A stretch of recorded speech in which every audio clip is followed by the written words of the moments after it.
जय हिंद, नमस्कार साथियों। स्वागत है आप सभी का रोहित जीएस स्टडी सेंटर पर। मैं रोहित कुमार आप सभी के बीच उपस्थित हूं। साथियों, आज हम लोग को लेकर के आए हैं सेट 2 एडुटेरिया 7500 प्लस का जो चल रहा है 50 क्वेश्चन जो है डेली एमसीक्यू। उसमें से आज हम लोग का चलेगा सेट 2 चलेगा। सेट 2 अगर जो वैसे स्टूडेंट है जो अपना लाइब्रेरी में बैठ के अपना जो है रिवीजन करना चाहते हैं तो वो रोहित जीएस स्टडी सेंटर से जुड़ करके जो है अपना रिवीजन बेहतर बना सकते हैं। तो चलिए देर न करते हुए सही शुरुआत करते हैं। पहला क्वेश्चन देखिए, इस यह जो सेट है वो बिहार दरोगा के लिए सफिशियंट हो जाएगा। बिहार एसएससी हो गया, सीजीएल हो गया, या फिर हो गया आपका एईडीओ का हो गया, एईडीओ का हो गया। इसमें से जो है जीके जीएस का भी क्वेश्चन मिलेगा, इसमें जो है साइंस का भी क्वेश्चन मिलेगा और इकोनॉमिक्स का भी क्वेश्चन मिलेगा, ज्योग्राफी का भी क्वेश्चन मिलेगा। तो सब इसमें जो है 50 क्वेश्चन जो दिया गया है वो इफिशियंट है। आप अपना रिवीजन कीजिए और अपना जो है रिजल्ट अपना जो है बिहार एसएससी हो या दरोगा हो या फिर एईडीओ का जो है एग्ज़ाम हो उसमें जो है अपना एक सीट फाइनल बुक कीजिए। तो चलिए शुरुआत करते हैं। देखिए, इसमें जो सबसे पहला क्वेश्चन जो दिया गया है वो पहला क्वेश्चन कर रहा है कि पाथवे पाथवे टू गॉड नामक पुस्तक के लेखक कौन है।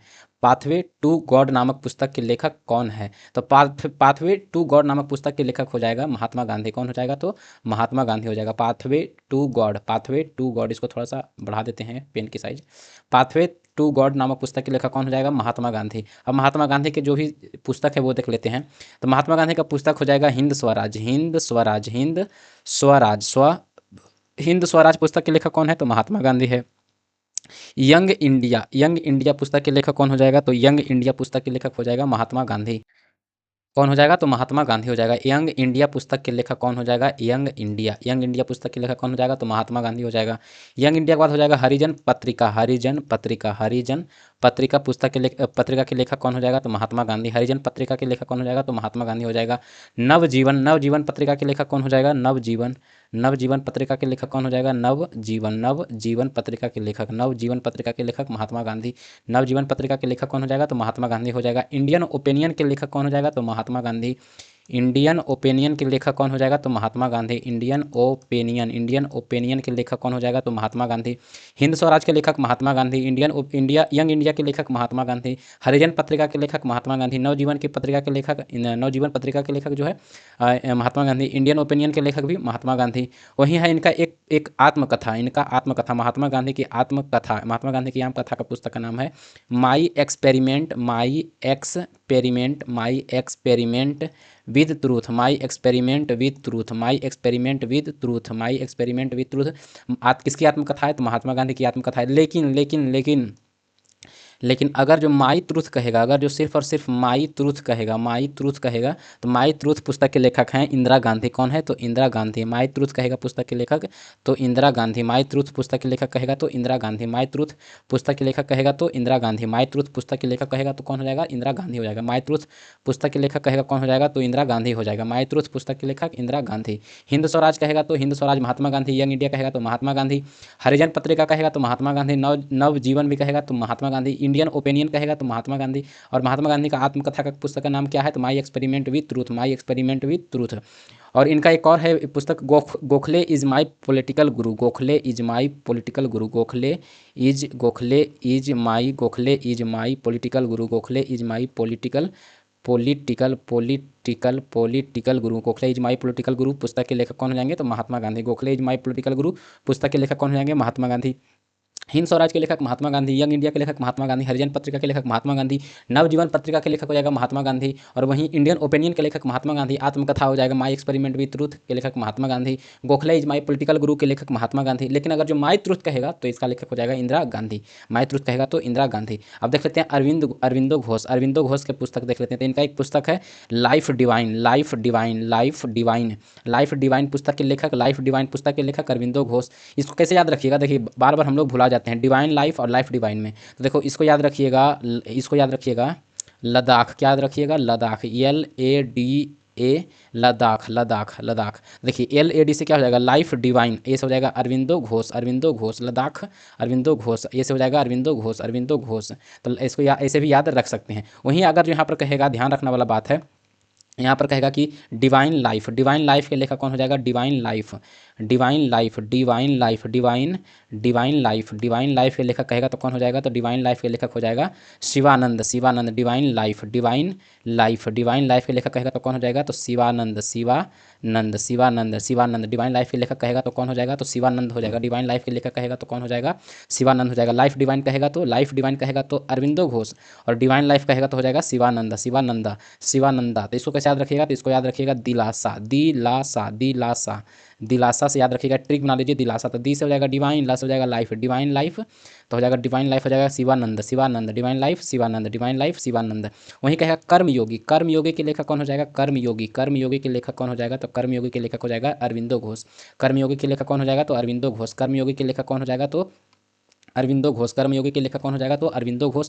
युगांतर के लेखक कौन हो जाएगा? युगांतर, युगांतर के लेखक कौन हो जाएगा? तो अरविंदो घोष। युगांतर के लेखक कौन हो जाएगा? अरविंदो घोष। कर्मयोगी के लेखक कौन हो जाएगा? तो अरविंदो घोष। लाइफ डिवाइन कहेगा तो अरविंदो घोष, लेकिन डिवाइन लाइफ कह देगा, डिवाइन लाइफ तो दी लासा तो शिवानंदा, कैसे हो जाएगा? शिवानंदा। डिवाइन लाइफ कहेगा तो शिवानंदा। वहीं कह देगा the lamps for the old, the lamps, the lamps, the lamps for the old, the lamps, the lamps for the old, the lamps for the old, the lamps for the old, the lamps for the old के लेखक कहेगा तो Aurobindo Ghosh. The lamps for the old के लेखक कहेगा तो अरविंदो घोष हो जाएगा। लाइफ डिवाइन पुस्तक के लेखक कहेगा तो, लाइफ डिवाइन पुस्तक के लेखक कहेगा तो अरविंदो घोष। वहीं डिवाइन लाइफ कहेगा तो शिवानंदा। कर्मयोगी पुस्तक के लेखक कहेगा तो अरविंदो घोष। युगांतर, युग युग का अंतर, युगांतर का पुस्तक कहेगा तो अरविंदो घोष, अरविंदो घोष। और the lamps for the old कहेगा, the lamps for the old कहेगा तो Aurobindo Ghosh. The lamps for the old कहेगा तो लेखक कौन है? Aurobindo Ghosh. The lamps for the lamps for the old कहेगा तो अरविंदो घोष। अब देखते हैं जवाहरलाल नेहरू का जो कुछ पुस्तक देख लेते हैं, जैसे discovery of India, discovery of India, discovery of India, discovery of India, discovery of India, discovery of India, discovery of India पुस्तक के लेखक कहेगा तो Jawaharlal Nehru. Discovery of India पुस्तक के लेखक कहेगा तो जवाहरलाल नेहरू। लेकिन लेकिन लेकिन रीडिस्कवरी ऑफ इंडिया कहेगा, रीडिस्कवरी ऑफ इंडिया कहेगा तो, रीडिस्कवरी ऑफ इंडिया कहेगा तो, रीडिस्कवरी ऑफ इंडिया कहेगा तो मेघनाथ देसाई हो जाएगा। क्या हो जाएगा?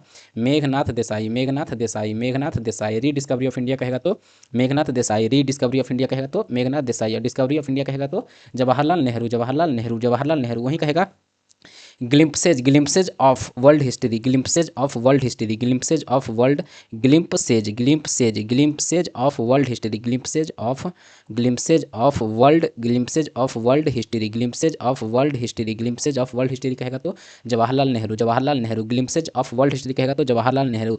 कौमी आवाज़ कहेगा तो कौमी आवाज़, कौमी आवाज़ पुस्तक के लेखक कहेगा तो जवाहरलाल नेहरू। कौमी आवाज़ पुस्तक के लेखक कहेगा तो जवाहरलाल नेहरू। कौमी आवाज़ पुस्तक के लेखक कहेगा तो जवाहरलाल नेहरू। कौमी आवाज़ पुस्तक के लेखक कहेगा तो जवाहरलाल नेहरू। वहीं नेशनल हेराल्ड कहेगा, national Herald, national Herald, national Herald, national Herald पत्रिका था, नेशनल हेराल्ड, नेशनल हेराल्ड पत्रिका के लेखक कहेगा तो जवाहरलाल नेहरू। नेशनल हेराल्ड पत्रिका कहेगा तो पंडित जवाहरलाल नेहरू। वहीं कहेगा a bunch of letter, a bunch of letter, a bunch of letter, a bunch of letter, a bunch of letter, a bunch of letter, a bunch of letter पुस्तक के लेखक कहेगा तो Jawaharlal Nehru, Jawaharlal Nehru. Discovery of India कहेगा तो, discovery of India कहेगा तो, discovery of India कहेगा तो Pandit Jawaharlal Nehru. Rediscovery of India कहेगा तो Meghnad Desai. Glimpses of world, glimpses of world history कहेगा तो Pandit Jawaharlal Nehru. Glimpses of world history कहेगा तो पंडित जवाहरलाल नेहरू। वहीं कहेगा कौमी आवाज़ पुस्तक के लेखक तो पंडित जवाहरलाल नेहरू। कौमी आवाज़ पुस्तक के लेखक तो पंडित जवाहरलाल नेहरू। नेशनल हेराल्ड कहेगा तो नेशनल हेराल्ड पुस्तक के लेखक कहेगा, नेशनल हेराल्ड पुस्तक के लेखक कहेगा तो नेशनल हेराल्ड पत्रिका था, नेशनल हेराल्ड पत्रिका के लेखक कहेगा तो पंडित जवाहरलाल नेहरू। कौमी आवाज़ कहेगा तो पंडित जवाहरलाल नेहरू। नेशनल हेराल्ड कहेगा तो पत्रिका के लेखक Pandit Jawaharlal Nehru. A bunch of letter कहेगा तो Pandit Jawaharlal Nehru. A bunch of letter कहेगा पत्रिका के तो ये जवाहरलाल नेहरू। कौमी आवाज़ कहेगा तो जवाहरलाल नेहरू। वहीं कह देगा युगांतर के लेखक, युगांतर का लेखक हो जाएगा अरविंदो घोष। युगांतर का लेखक कौन हो जाएगा तो अरविंदो घोष। युगांतर का लेखक अरविंदो घोष। कर्मयोगी के लेखक अरविंदो घोष। कर्मयोगी के लेखक हो जाएगा अरविंदो घोष।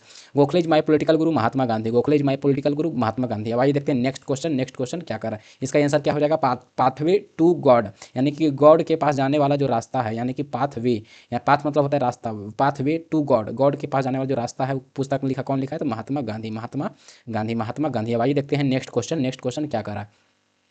नेक्स्ट क्वेश्चन कर रहा है निम्नलिखित अधिनियमों को कालाक्रमानुसार जो है व्यवस्थित करें एवं नीचे दिए गए कूट का सही उत्तर चुनें। सही उत्तर चुनने के लिए कर रहा है लेक्स लोकी अधिनियम, कब आया था? बंगाल टेनेंसी अधिनियम कब आया था? आयु की सहमति अधिनियम कब आया था? भारतीय विश्वविद्यालय अधिनियम कब आया था? देखिए, लेक्स लोकी अधिनियम को ही जो है ना, लेक्स लोकी अधिनियम को भी जो है ना स्थान का कानून भी कहा जाता है। क्या कहा जाता है? तो स्थान का कानून, स्थान का कानून कहा जाता है। लेक्स लोकी अधिनियम को क्या कहा जाता है? तो स्थान का कानून कहा जाता है। और ये कब आया था? तो 1850 में आया था। लेक्स लोकी अधिनियम कब आया था? तो 1850 में आया था।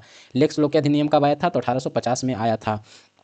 लेक्स लोकी अधिनियम में जो है क्या कहा गया था? लेक्स लोकी अधिनियम में जो है क्या कहा गया था? तो कहा गया था, पहले अगर कोई कोई व्यक्ति जो है धर्म परिवर्तन कर किसी दूसरे को अपना लेता था तो उसे पैतृक संपत्ति से भी जो है बेदखल कर दिया जाता था। लेकिन इस अधिनियम आने के बाद जो है उसे पैतृक संपत्ति में भी जो है उसका हिस्सा दे दिया जाता है। यानी कि लेक्स लोकी अधिनियम यह था, जैसे कोई भी व्यक्ति है, लेक्स लोकी अधिनियम में यह कहा गया था कि जैसे पहले क्या होता था कि पहले होता था कि अगर कोई भी व्यक्ति किसी दूसरे धर्म के व्यक्ति से जो है शादी विवाह कर लेता था तो उसे जो है अपना जो पैतृक संपत्ति है उसमें से हिस्सा नहीं दिया जाता था। लेकिन लेक्स लोकी अधिनियम में यह कहा गया था कि अगर जो है कोई व्यक्ति किसी दूसरे धर्म के व्यक्ति से जो है शादी विवाह कर लेता है तो उसका पैतृक संपत्ति में भी उसका हिस्सा दिया जाएगा। कब आया था? तो 1850 में आया था। कब आया था? तो 1850 में आया था। वहीं देखते हैं बंगाल टेनेंसी अधिनियम। बंगाल टेनेंसी अधिनियम को ही जो है बंगाल कस्तकारी, बंगाल जो है बंगाल टेनेंसी अधिनियम को जो है बंगाल कस्तकारी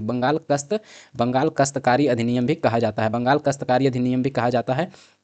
यह कब आया था? तो 1885 में आया था। यह कब आया था? तो 1885 में आया था। बंगाल टेनेंसी अधिनियम को जो है बंगाल कस्तकारी अधिनियम कहा जाता है। और यह कब आया था? तो 1885 में आया था। वहीं कहेगा लेक्स लोकी अधिनियम कब आया था? तो 1850 में आया था। और बंगाल टेनेंसी अधिनियम कब आया था? तो 1885 में आया था।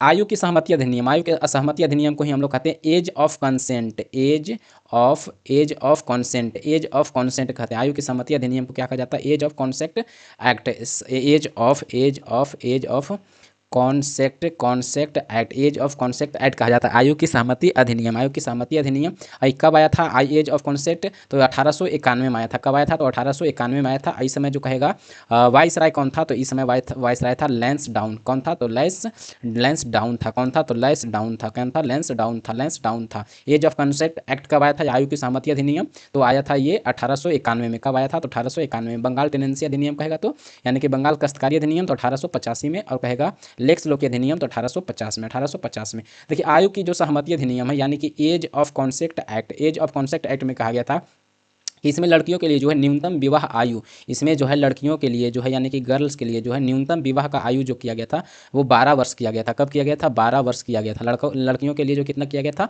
12 वर्ष किया गया था। इसमें जो क्वेश्चन पूछता है इस पर जो विरोध जताए थे, तो विरोध कौन जताए थे कि लड़की का जो है उम्र 12 वर्ष नहीं होना चाहिए बल्कि और ज़्यादा होना चाहिए। इस एक्ट में 12 वर्ष किया गया था। लड़कियों का विवाह को जो न्यूनतम आयु किया गया था वो 12 वर्ष किया गया था। लेकिन इसका विरोध जताया था, विरोध कौन जताए थे? तो बाल गंगाधर तिलक की प्रश्न में पूछता है कि जो है लड़कियों का जो है एज ऑफ कॉन्सेक्ट एक्ट में लड़कियों का उम्र जो है 12 वर्ष किया गया था। इसके विरोध में जो है कौन सा नेता जो है इनका विरोध किया था? तो बाल गंगाधर तिलक। कौन किया था? तो बाल गंगाधर तिलक विरोध कौन किए थे? तो बाल गंगाधर तिलक जी किए थे। लेकिन कहेगा लागू कौन करवाया था? लागू कौन करवाया था? एज ऑफ कॉन्सेक्ट एक्ट को जो है लागू कौन करवाया था? एज ऑफ कॉन्सेक्ट एक्ट को कहेगा कि लागू कौन करवाया था? तो बहराम जी। लागू कौन कराया था? तो बहराम जी। लागू कौन करवाया था? तो बहराम जी। एज ऑफ कॉन्सेक्ट एक्ट यानी कि आयु की सहमति अधिनियम को जो है लागू कौन करवाया था? तो बहराम जी करवाए थे। कौन जी करवाए थे? तो बहराम जी करवाए थे। वकालत किए थे। वकालत कौन किए थे? तो बहराम जी। वकालत कौन किए थे? तो यानी कि वकालत करके लागू कौन करवाए थे? वकालत करके जो है लागू कौन करवाए थे? तो बहराम जी करवाए थे। और विरोध कौन किए थे? तो बाल गंगाधर तिलक जी किए थे। कब आया था आयु की सहमति अधिनियम? तो 1891 में आया था। कब आया था? तो 1891 में आया था। यहीं पर देखिएगा कहा जाता है, यहीं पर जो है अब वहीं पूछ देगा कि जो है जैसे देखिए एज ऑफ कॉन्सेक्ट एक्ट में जो है लड़कियों का उम्र कितना रखा गया था? तो 12 वर्ष रखा गया था। अब वैसे ही उसी प्रकार से एक आया था नेटिव मैरिज एक्ट। क्या आया था? तो नेटिव मैरिज एक्ट। क्या आया था? तो native marriage act. Native marriage act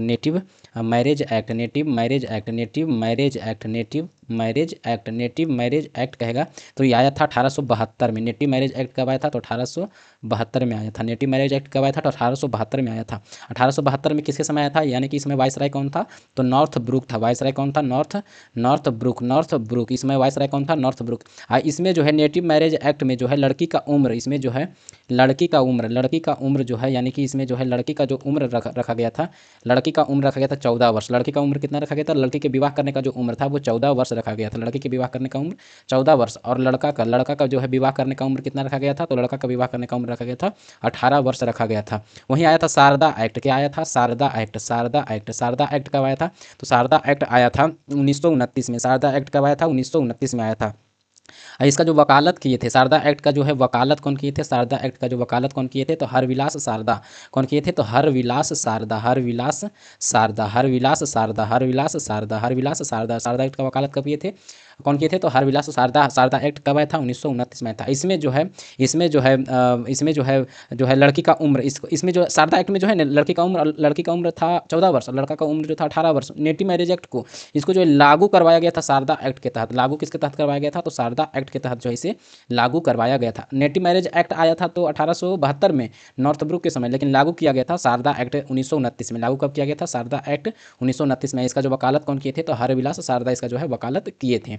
अब भारतीय विश्वविद्यालय अधिनियम, भारतीय विश्वविद्यालय अधिनियम जो है ये आया था किसके समय, भारतीय विश्वविद्यालय अधिनियम तो ये आया था कर्जन के समय। किसके समय, तो कर्जन के समय। कब आया था, तो 1904 में। भारतीय विश्वविद्यालय अधिनियम कर्जन के समय कब आया था, तो 1904 में आया था। भारतीय विश्वविद्यालय अधिनियम कर्जन के समय में कब आया था, तो 1904 में आया था। वहीं पूछ देगा कि जो है भारतीय विश्वविद्यालय अधिनियम किस किस कमीशन के सिफारिश पर आया था, तो भारतीय विश्वविद्यालय अधिनियम जो है वो रेले कमीशन के सिफारिश पर आया था। रेले कमीशन के सिफारिश पर आया था। रेले कमीशन के सिफारिश पर आया था। रेले कमीशन के सिफारिश पर आया था 1904 में। कब आया था, 1904 में। किसके समय आया था, तो कर्जन के समय आया था। किसके समय आया था, तो कर्जन के समय आया था। अब इसका जो है डेट मिला लीजिए, काहे कि पूछा है कि सही उत्तर का चयन करें। तो देखिए सबसे पहले क्या आएगा, तो लेक्स लोकी अधिनियम आएगा 1850। लेक्स लोकी अधिनियम आएगा 1850। लेक्स लोकी अधिनियम आएगा 1850। लेक्स लोकी अधिनियम 1850 यानी कि एक होगा। सबसे पहले क्या होगा, तो एक होगा, यानी कि ये कट गया।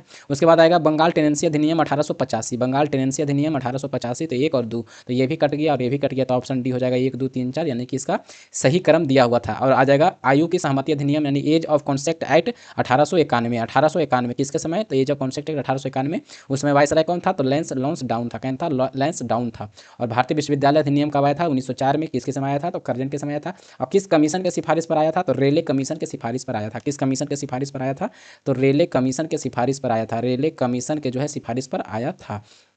नेटिव मैरिज एक्ट कब आया था, तो 1872। नेटिव मैरिज एक्ट कब आया था, 1872 में। किसके समय आया था, तो नॉर्थ ब्रुक के समय आया था। किसके समय आया था, तो नॉर्थ ब्रुक के समय था। इसमें लड़का का उम्र कितना रखा गया, 18 वर्ष, और लड़की का उम्र 14 वर्ष। और लागू किसके तहत किया गया था, तो शारदा एक्ट के तहत लागू किया गया था। और शारदा एक्ट का जो है वकालत कौन किए थे, तो हरविलास शारदा किए थे। शारदा एक्ट का जो है वकालत कौन किए थे, तो हरविलास शारदा एक्ट का जो है वकालत किए थे हरविलास शारदा। और शारदा एक्ट कब लागू हुआ था, तो 1929 में लागू हुआ था शारदा एक्ट।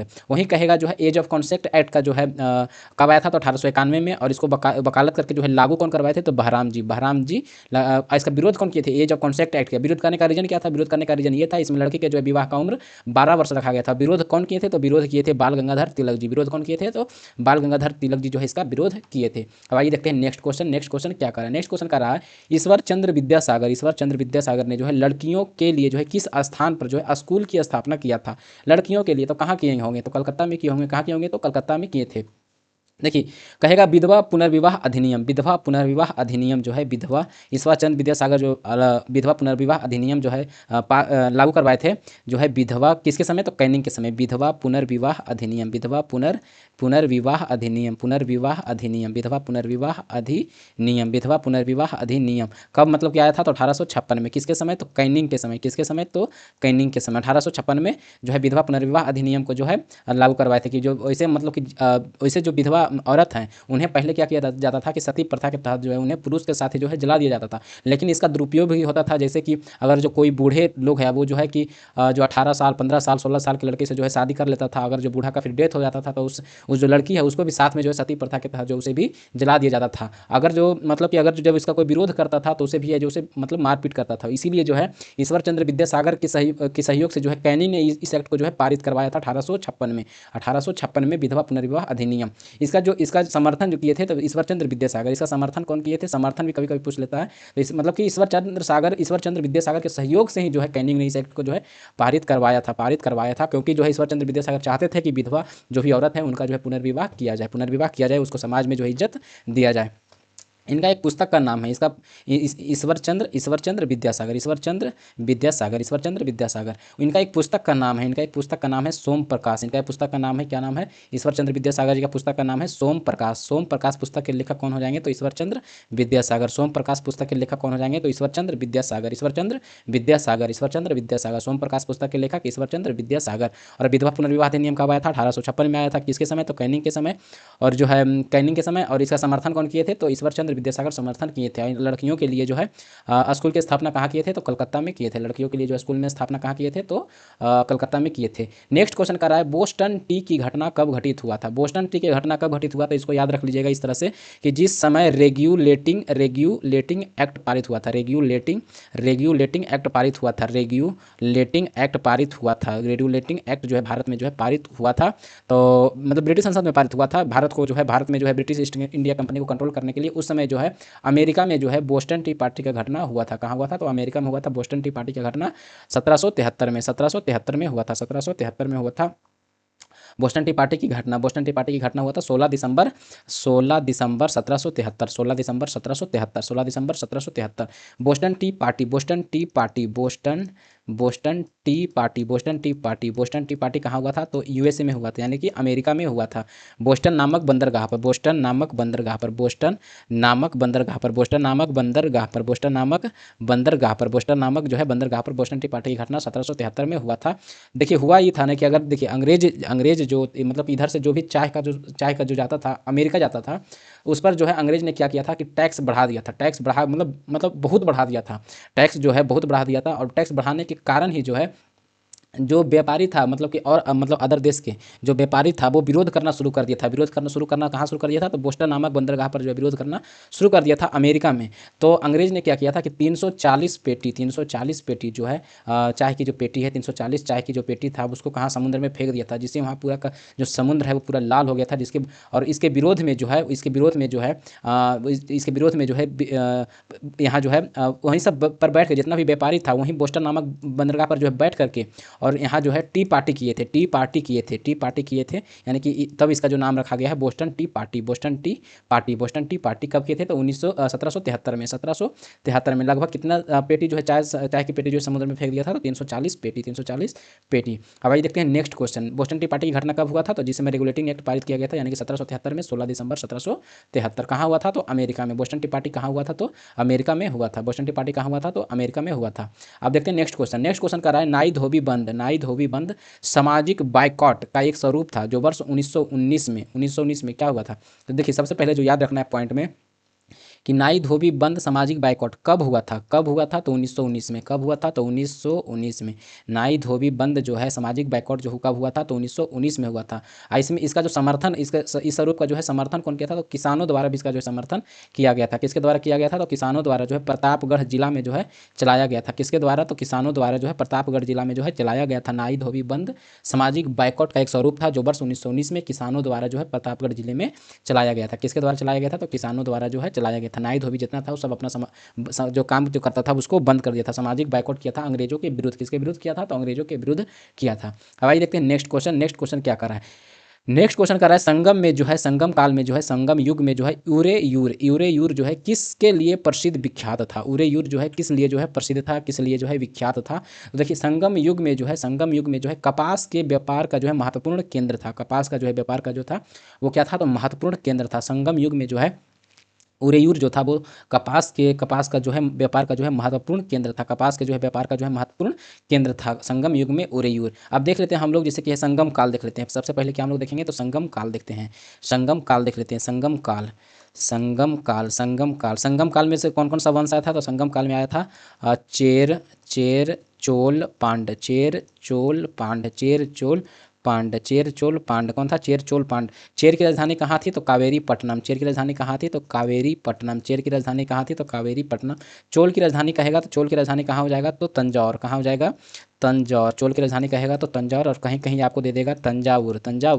अब पांड्य की राजधानी हो जाएगा मदुरै। पांड्य की राजधानी कहाँ हो जाएगा, तो मदुरै। पांड्य की राजधानी कहाँ हो जाएगा, तो मदुरै हो जाएगा। पांड्य की राजधानी कहाँ हो जाएगा, तो मदुरै हो जाएगा। अच्छा संगम काल का जो है जानकारी कहाँ से मिलता है, संगम काल के जो है जानकारी अशोक के जो है किस शिलालेख से मिलता है, तो अशोक के जो है संगम काल की जो जानकारी मिलता है अशोक के जो है द्वितीय शिलालेख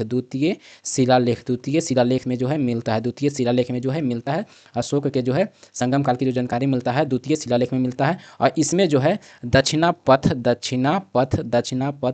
केरल पुत्र और श्रीलंका के बारे में भी जानकारी मिलता है। श्रीलंका के भी जो बारे में भी जानकारी मिलता है। और कहेगा कि अगर जो चेर की राजधानी कहाँ हो जाएगा तो कावेरीपट्टनम हो जाएगा, चोल की राजधानी कहाँ हो जाएगा तो तंजौर हो जाएगा, और पांड्य की राजधानी कहाँ हो जाएगा तो मदुरै हो जाएगा। और चेर का पूछेगा प्रतीक चिन्ह, चेर का पूछेगा प्रतीक चिन्ह, चेर का जो है सिंबल क्या था, चेर का जो है सिंबल यानी कि प्रतीक चिन्ह क्या था, चेर का जो है प्रतीक चिन्ह क्या था, तो चेर का जो है प्रतीक चिन्ह था, चेर का जो है प्रतीक चिन्ह था धनुष। क्या था, चेर का जो है प्रतीक चिन्ह क्या था, चेर का जो है प्रतीक चिन्ह क्या था तो धनुष था। चेर का प्रतीक चिन्ह क्या था तो धनुष था, यानी कि यानी कि धनुष जो है, धनुष को जो ऐसे याद रखिएगा चीर देगा, धनुष क्या करेगा चीर देगा, यानी चेर का प्रतीक चिन्ह क्या हो जाएगा तो धनुष, चेर का प्रतीक चिन्ह क्या हो जाएगा तो धनुष। वहीं चोल का पूछेगा तो चोल का हो जाएगा, चोल का हो जाएगा बाघ है, चोल का प्रतीक चिन्ह क्या था तो बाघ है, चोल का प्रतीक चिन्ह क्या था तो बाघ हो जाएगा, चोल का प्रतीक चिन्ह क्या था तो बाघ। वहीं पूछेगा जो पांड का, पांड का प्रतीक चिन्ह क्या हो जाएगा, पांड का प्रतीक चिन्ह हो जाएगा मछली, पांड का प्रतीक चिन्ह क्या हो जाएगा तो मछली, पांड का प्रतीक चिन्ह क्या हो जाएगा तो मछली। राजधानी कहाँ था मदुरई, मदुरई से याद रखिएगा म से मदुरई, म से हो जाएगा मछली। पांड का प्रतीक चिन्ह क्या हो जाएगा तो म से मदुरई, म से हो जाएगा मछली, म से मदुरई और म से हो जाएगा मछली। प्रतीक चिन्ह, प्रतीक चिन्ह चेर का प्रतीक चिन्ह धनुष, चेर का प्रतीक चिन्ह हो जाएगा धनुष, चेर का प्रतीक चिन्ह हो जाएगा धनुष। और वहीं हो जाएगा बाघ का, हो बाघ किसका है प्रतीक चिन्ह तो चोल का, बाघ किसका है प्रतीक चिन्ह चोल का।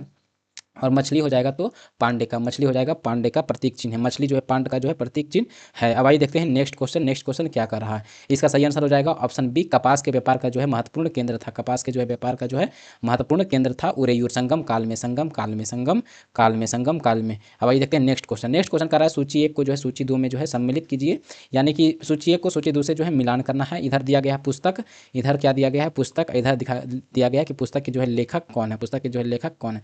तो देखिए जो इसमें देखिए आपका इसलिए देता है ये सब क्वेश्चन, जो पहले आपको याद हो सबसे पहले उसे बनाना है, जो पहले याद हो उसे सबसे पहले उसे बनाना है। जैसे इसमें दिया गया फुतुहात फिरोज शाही, फुतुहात फिरोज शाही, देखिए डबल फ रहेगा, एक फ यहाँ दो फ यहाँ, फुतुहात फिरोज शाही, तो इसको मारेगा फिरोज शाह तुगलक, कौन हो जाएगा तो फिरोज शाह तुगलक। फुतुहात फिरोज शाही के लेखक कौन हो जाएगा तो फिरोज शाह तुगलक। और तारीख फिरोज शाही यानी कि एक फ है, तारीख फिरोज शाही का हो जाएगा तो जियाउद्दीन बर्नी, जियाउद्दीन बर्नी, यानी कि हो जाएगा बी का एक और सी का हो जाएगा चार, तो बी का एक और सी का चार किस में है तो ऑप्शन सी में है, किस में है तो ऑप्शन सी में है, ऑप्शन किस में है तो ऑप्शन सी में है। एक का हो जाएगा दो, यानी कि फुतुह ए सलातीन, फुतुह ए सलातीन के लेखक कौन हो जाएगा तो अब्दुल मलिक इसामी, फुतुह उस सलातीन, फुतुह उस सलातीन के लेखक कौन हो जाएगा तो अब्दुल मलिक इसामी। और कहेगा खजैन उल फुतुह, खजैन उल फुतुह के लेखक कौन हो जाएगा तो अमीर खुसरो, खजैन उल फुतुह के लेखक कौन हो जाएगा तो अमीर खुसरो, यानी कि डी के हो जाएगा तीन, यानी कि हो जाएगा इसका सही आंसर हो जाएगा ऑप्शन सी, ऑप्शन सी।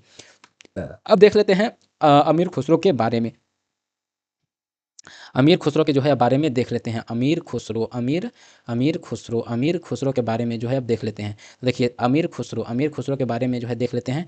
तो अमीर खुसरो के जो है कहेगा कि तुगलकनामा के लेखक कौन है, तुगलकनामा के लेखक कौन है, तुगलकनामा के लेखक कौन है, तुगलकनामा के लेखक, तुगलकनामा के लेखक, तुगलकनामा के लेखक कौन हो जाएगा तो अमीर खुसरो, तुगलकनामा के लेखक कौन हो जाएगा तो अमीर खुसरो। खजैन उल फुतुह, खजैन उल फुतुह, खजैन उल फुतुह, खजैन उल फुतुह, खजैन उल फुतुह के लेखक कौन हो जाएगा तो अमीर खुसरो, खजैन उल फुतुह के लेखक कौन हो जाएगा तो अमीर खुसरो। तुगलकनामा के लेखक कौन हो जाएगा तो अमीर खुसरो। अमीर खुसरो का जन्म कहाँ हुआ था, अमीर खुसरो का जन्म कहाँ हुआ था, जन्म हुआ था 1253 में, 1253 में कहाँ हुआ था तो यूपी के जो है, यूपी के जो है एटा जिला, यूपी के जो है एटा जिला, यूपी के जो है एटा जिला, यूपी के एटा जिला के जो है पटियाला में, कहाँ हुआ था पटियाला में, यूपी के एटा जिला के जो है पटियाला में खुसरो का, अमीर खुसरो का जन्म कब हुआ था तो 1253 में हुआ था। कहाँ हुआ था तो यूपी के जो है एटा जिला के पटियाला में, यूपी के जो है एटा जिला के पटियाला में 1253 में हुआ था, 1253 में हुआ था। अमीर खुसरो का जन्म कब हुआ था तो 1253 में।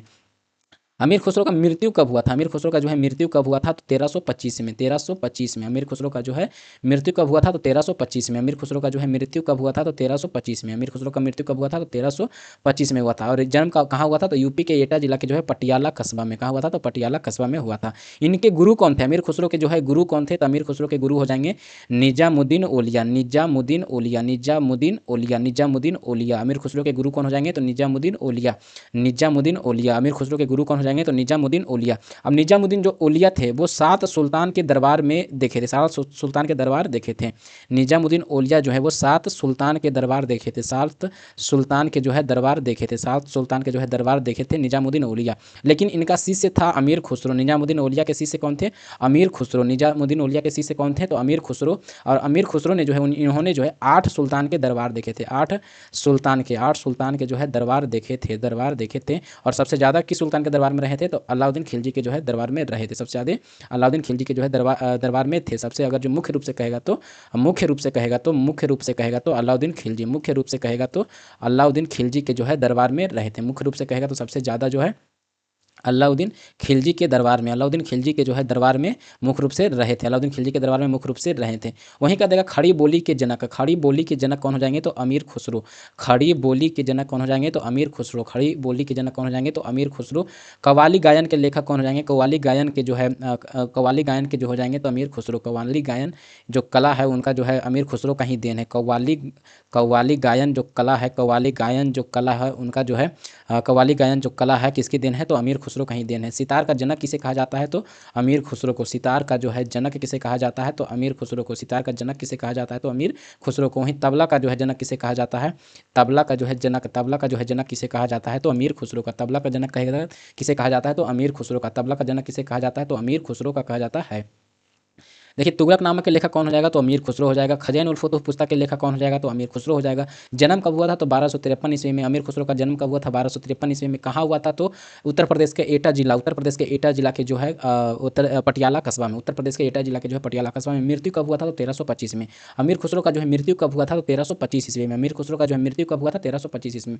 अमीर खुसरो के गुरु कौन थे, अमीर खुसरो के गुरु थे निजामुद्दीन औलिया। और निजामुद्दीन औलिया जो है उन्होंने 7 सुल्तान के दरबार देखे थे, लेकिन इनके शिष्य थे अमीर खुसरो निजामुद्दीन औलिया के शिष्य थे और इन्होंने जो है 8 सुल्तान के दरबार देखे थे, लेकिन सबसे ज़्यादा जो समय व्यतीत किए थे वो अलाउद्दीन खिलजी यानी मुख्य रूप से कहा जाए तो अलाउद्दीन खिलजी के दरबार में थे।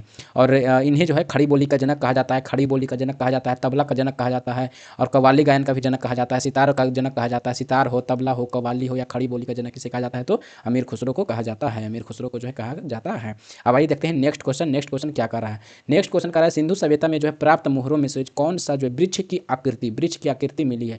यानी कि सिंधु सभ्यता में जो वृक्ष मिला है उनमें से जो है कौन सा जो है मुहर पर जो है किस वृक्ष का जो है आकृति मिला है तो ये मिला है पीपल वृक्ष का। कौन सा वृक्ष का मिला है तो पीपल वृक्ष का मिला है।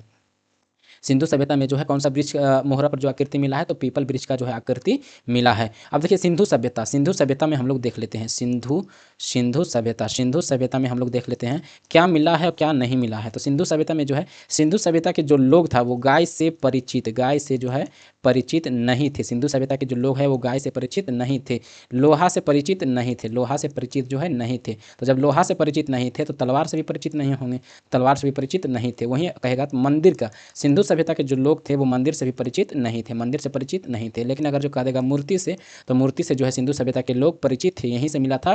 कांसे की जो है नृत्य करती हुई मूर्ति मिला था, यहीं से मिला था, सिंधु सभ्यता से मिला था। वहीं कह देगा कांसा धातु जो मिला था, कांसा जो है किन किन धातु को मिला के बनाया जाता है तो तांबा और टीन यानी कॉपर और टीन जो है मिला करके बनाया जाता है। तो कांसा भी सिंधु सभ्यता में जो है मिला था। वैश्या प्रथा भी सिंधु सभ्यता में था, वैश्या प्रथा भी जो है सिंधु सभ्यता में था, वैश्या प्रथा भी जो है सिंधु सभ्यता में था। और जो है सिंधु सभ्यता में जो है बैल मिला था, सिंधु सभ्यता में जो है मुहर पर जो है बैल का जो है निशान मिला था, मुहर पर जो है बैल का निशान मिला था। और वृक्ष कौन से मुहरों पर जो है कौन सा वृक्ष की आकृति मिला था तो पीपल। कौन सा हो जाएगा पीपल हो जाएगा। गाय से परिचित था सिंधु सभ्यता के लोग नहीं था, लोहा से परिचित नहीं था, तो लोहा जब नहीं था तो तलवार से कहाँ होगा तो तलवार से भी परिचित नहीं था, मंदिर से भी परिचित सिंधु सभ्यता के लोग नहीं थे। लेकिन मूर्ति से परिचित थे, कांसा से परिचित थे और वैश्या प्रथा भी वहाँ प्रचलित था। और बैलों का भी जो है मुहर पर जो है बैल का जो है आकृति देखा गया था। यानी इसका मतलब है कि बैल से परिचित सिंधु सभ्यता के लोग था। अब आइए देखते हैं नेक्स्ट क्वेश्चन क्या कर रहा है। नेक्स्ट क्वेश्चन कर रहा है प्रसिद्ध मराठी उपन्यास मृत्युंजय कौन सा उपन्यास है तो मराठी उपन्यास है। पहला पॉइंट ये याद रखना है, मृत्युंजय किस कौन सा उपन्यास है, किस भाषा का उपन्यास है तो मराठी भाषा का उपन्यास है। अब इसका पूछा लेखक कौन है, तो इसका आंसर हो जाएगा शिवाजी सावंत। मृत्युंजय के लेखक कौन हो जाएगा तो शिवाजी सावंत। इसको कैसे याद रखिएगा, देखिए महामृत्युंजय जो जाप किया जाता है वो शिव जी के जो है मतलब शिव जी का जो है याद करके किया जाता है महामृत्युंजय जाप। तो इसे याद रखिएगा शिवाजी सावंत। वहीं आपसे पूछ देगा काल के लेखक कौन हो जाएंगे तो काल के लेखक तो प्राणजपे। क्या हो जाएगा प्राणजपे, काल के लेखक प्राणजपे। काल का जब काल आता है, प्राण जब आता है तो हम लोग क्या करते हैं, प्राण जब जाने लगता है तो नाम जपते हैं तो प्राणजपे। काल के लेखक कौन हो जाएगा प्राणजपे, काल का लेखक कौन हो जाएगा प्राणजपे। अब आइए देखते हैं नेक्स्ट क्वेश्चन क्या का। इसमें याद रखिएगा मृत्युंजय जो है किस भाषा का था उपन्यास, मराठी भाषा का था और कौन लिखा था तो शिवाजी। मृत्युंजय महामृत्युंजय जाप क्यों करते हैं तो शिवाजी के याद करके किया जाता है तो हो जाएगा शिवाजी, शिव जी से याद रखिएगा शिवाजी। नेक्स्ट क्वेश्चन कर रहा है निम्नलिखित में से जो है किस घटना ने जो है ब्रिटिश ईस्ट इंडिया कंपनी को जो है बंगाल सूबे का वास्तविक मालिक बनाया था। वास्तविक मालिक कहा, यहाँ पॉइंट याद रखना है, वास्तविक मालिक बनाया था। तो ये बक्सर की लड़ाई में, देखिए वास्तविक मालिक तो बन गया था तो पलासी की लड़ाई में, लेकिन ये षड्यंत्र करके बना था, वास्तविक रूप से नहीं बना था।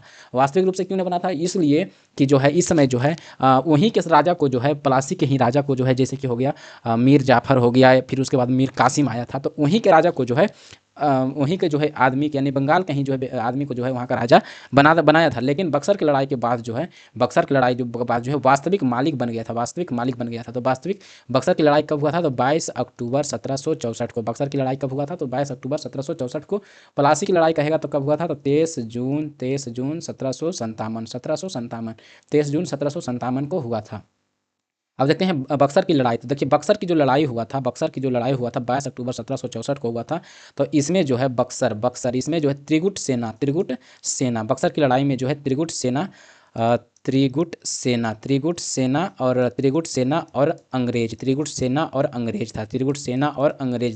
त्रिगुट सेना में कौन कौन था? तो त्रिगुट सेना में था एक अवध के नवाब था शुजा उद्दौला। अवध के नवाब कौन था? अवध के नवाब कौन था? तो शुजा उद्दौला।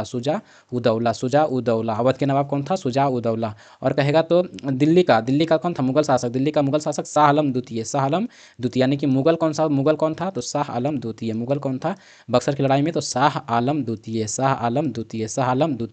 और बंगाल का अपदस्त नवाब कौन था? बंगाल का जो था अपदस्त, यानी पद से इसे हटा दिया गया था, अपदस्त नवाब कौन था? अपदस्त नवाब कौन था? तो मीर कासिम था। कौन था? तो मीर कासिम था। और अंग्रेज के तरफ से जो कौन लड़ा था? तो अंग्रेज पूरा अंग्रेज हो जो है त्रिगुट सेना को, अंग्रेज जो था वो त्रिगुट सेना को कहेगा। अंग्रेज की तरफ से कौन लड़ा था? तो अंग्रेज की तरफ से था हेक्टर मुनरो। अंग्रेज की तरफ से कौन था? तो हेक्टर मुनरो। अंग्रेज की तरफ से कौन लड़ाई लड़ा था? तो हेक्टर मुनरो लड़ा था। वहीं पूछ देगा कि इसमें जो है त्रिगुट सेना का जो है हार हो गया था, अंग्रेज का जो है जीत हो गया था। मीर कासिम भाग के कहाँ चल गया था? तो नेपाल चल गया था।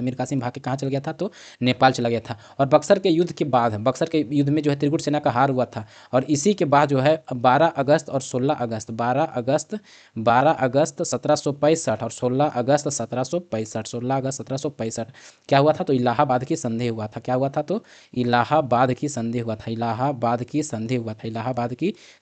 12 अगस्त 1765 और 16 अगस्त 1765। 12 अगस्त को जो हुआ था तो हुआ था ईस्ट इंडिया कंपनी और शुजा उद्दौला के साथ, ईस्ट इंडिया कंपनी और शुजा उद्दौला के साथ। और जो 16 अगस्त के हुआ था वो हुआ था मुगल शासक शाह आलम द्वितीय। मुगल शासक जो है शाह आलम द्वितीय, सॉरी इसको करेक्ट कीजिएगा कि जो 12 अगस्त को हुआ था वो हुआ था शाह आलम द्वितीय। जो 12 अगस्त के जो हुआ था 12 अगस्त के जो हुआ था 12 जो अगस्त को हुआ था वो हुआ था शाह आलम द्वितीय और east India company. Shah Alam द्वितीय और ईस्ट इंडिया कंपनी। वहीं जो 16 अगस्त के हुआ था ये हुआ था शुजा उद्दौला और ईस्ट इंडिया कंपनी। अब देखिए इसमें जो कहा गया था, यानी कि जो 12 अगस्त को जो हुआ था इसमें जो है ये मुगल शासक जो था शाह आलम द्वितीय उसे पेंशनधारी बना दिया था। उसे जो पद से हटा करके क्या बना दिया था? तो पेंशनधारी बना दिया था। और जो 16 अगस्त, वही कहेगा 16 जो अगस्त को जो हुआ था शुजा उद्दौला और ईस्ट इंडिया कंपनी के बीच में, इसमें शुजा उद्दौला को कहा था कि जितना भी खर्चा हुआ है युद्ध में उसका भरपाई कौन करेगा? तो शुजा उद्दौला करेगा। कौन करेगा? तो शुजा उद्दौला करेगा। अब देखिए इसमें जो पॉइंट याद रखना है, इसमें क्या कहा गया था? इसमें कहा गया था कि ईस्ट इंडिया कंपनी ने जो है बंगाल सूबे का जो है वास्तविक मालिक कब बना था? तो बक्सर की लड़ाई में। कब हुआ था? तो 22 अक्टूबर 1764 को। त्रिगुट सेना में अवध के नवाब था शुजा उद्दौला, मुगल शासक शाह आलम द्वितीय और अब्दस्त नवाब मीर कासिम था। और अंग्रेज की तरफ से कौन था? तो हेक्टर मुनरो। और मीर कासिम जो जब युद्ध में हार गया था तो कहाँ भाग के चला गया था? तो नेपाल चला गया था। अब आइए देखते हैं नेक्स्ट क्वेश्चन क्या कर रहा है। नेक्स्ट क्वेश्चन कर रहा है जहांगीर ने जो है किसे नादिर उल उसर के खिताब से नवाजा था? जहांगीर ने जो है किसे नादिर उल उसर के जो है खिताब से नवाजा था? इसका आंसर हो जाएगा उस्ताद मंसूर को। किसे नवाजा था? तो उस्ताद मंसूर को जो है नवाजा था। अब देखिए जहांगीर के जो है मुगल शासक था, जहांगीर के दरबार में जो है जहांगीर ने दो व्यक्ति को जो है एक को नादिर उल उसर और नादिर उल जमा से नवाजा था। तो नादिर उल उसर जो है खिताब से जो है किसे नवाजा था? तो उस्ताद उस्ताद मंसूर को, उस्ताद मंसूर को, ये चित्रकार था, ये क्या था तो चित्रकार था। नादिर उल उसर खिताब से किसे नवाजा था तो उस्ताद मंसूर को। और नादिर उल जमा कहेगा, नादिर उल जमा कहेगा, नादिर उल जमा खिताब से जो है किसे नवाजा था तो ये नवाजा था नादिर उल जमा को अबुल हसन, किसे नवाजा था तो अबुल हसन को, किसे नवाजा था तो अबुल हसन को, अबुल हसन को। यानी कि उस्ताद मंसूर को जो है जहांगीर ने जो है, ये चित्रकार था दोनों। देखिए जहांगीर के दरबार में जहांगीर के दरबार में जो है प्रमुख चित्रकार कौन कौन था। जहांगीर के दरबार में जो है प्रमुख चित्रकार जहांगीर के जो है काल को जो है चित्रकला का जो है स्वर्ण काल भी कहा जाता है। और जहांगीर के दरबार में जो प्रमुख चित्रकार था, प्रमुख जो चित्रकार था वो याद रखिएगा, सबसे पहला हो जाएगा उस्ताद मंसूर, मंसूर के बाद हो जाएगा अबुल हसन, अबुल हसन, ये सब प्रमुख चित्रकार था जहांगीर के दरबार में। फिर हो जाएगा बिशन दास, और फिर हो जाएगा मनोहर, बिशन दास और मनोहर, बिशन दास और मनोहर, बिशन दास और मनोहर, ये सब जो है प्रमुख चित्रकार था जहांगीर के दरबार में, जहांगीर के जो है दरबार में। और जहांगीर ने जो है नादिर उल उसर से जो है उस्ताद मंसूर को जो है नवाजा था, खिताब से जो है नवाजा था। और नादिर उल जमा कहेगा, तो नादिर उल जमा खिताब से जो है जहांगीर ने जो है अबुल हसन को जो है नवाजा था, किसे नवाजा था तो अबुल हसन को जो है नवाजा था। जहांगीर के काल को जो है चित्रकला का जो है स्वर्ण काल कहा जाता है। जहांगीर के काल को जो है, जहांगीर के जो है काल को जो है चित्रकला को जो है स्वर्ण काल कहा जाता है। चित्रकला को जो है गोल्डन पीरियड यानी कि जो है स्वर्ण काल कहा जाता है। देखिए शुरू तो हो गया था अकबर के काल में, लेकिन अपने चरम सीमा पर था, चित्रकला जो है अपने चरम सीमा पर था जहांगीर के काल में, जहांगीर के जो है काल में। आप पूछ देगा अकबर के जो है, अकबर शुरू हो गया था तो अकबर के समय में ही। तो आप पूछेगा अकबर के समय जो है, अकबर के समय जो है प्रमुख चित्रकार कौन सा था तो इसको याद रखिएगा, अब्दुल सम्मद। क्या था, अब्दुल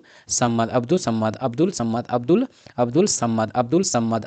देखिए अ से तो हो जाएगा अब्दुल सम्मद। अब ब से याद रखिएगा बिशन दास, ब से क्या याद रखिएगा बिशन दास, ब से याद क्या रखिएगा सॉरी ब से याद रखिएगा बिशन दास तो जहांगीर के चित्रकाल में था।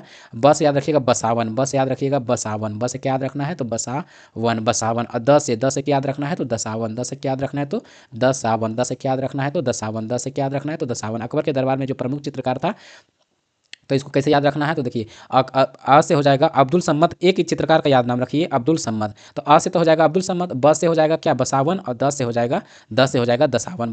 दसावन सब अकबर के जो है अकबर के दरबार में प्रमुख चित्रकार था, अकबर के दरबार में जो है प्रमुख चित्रकार था दसावन और बसावन।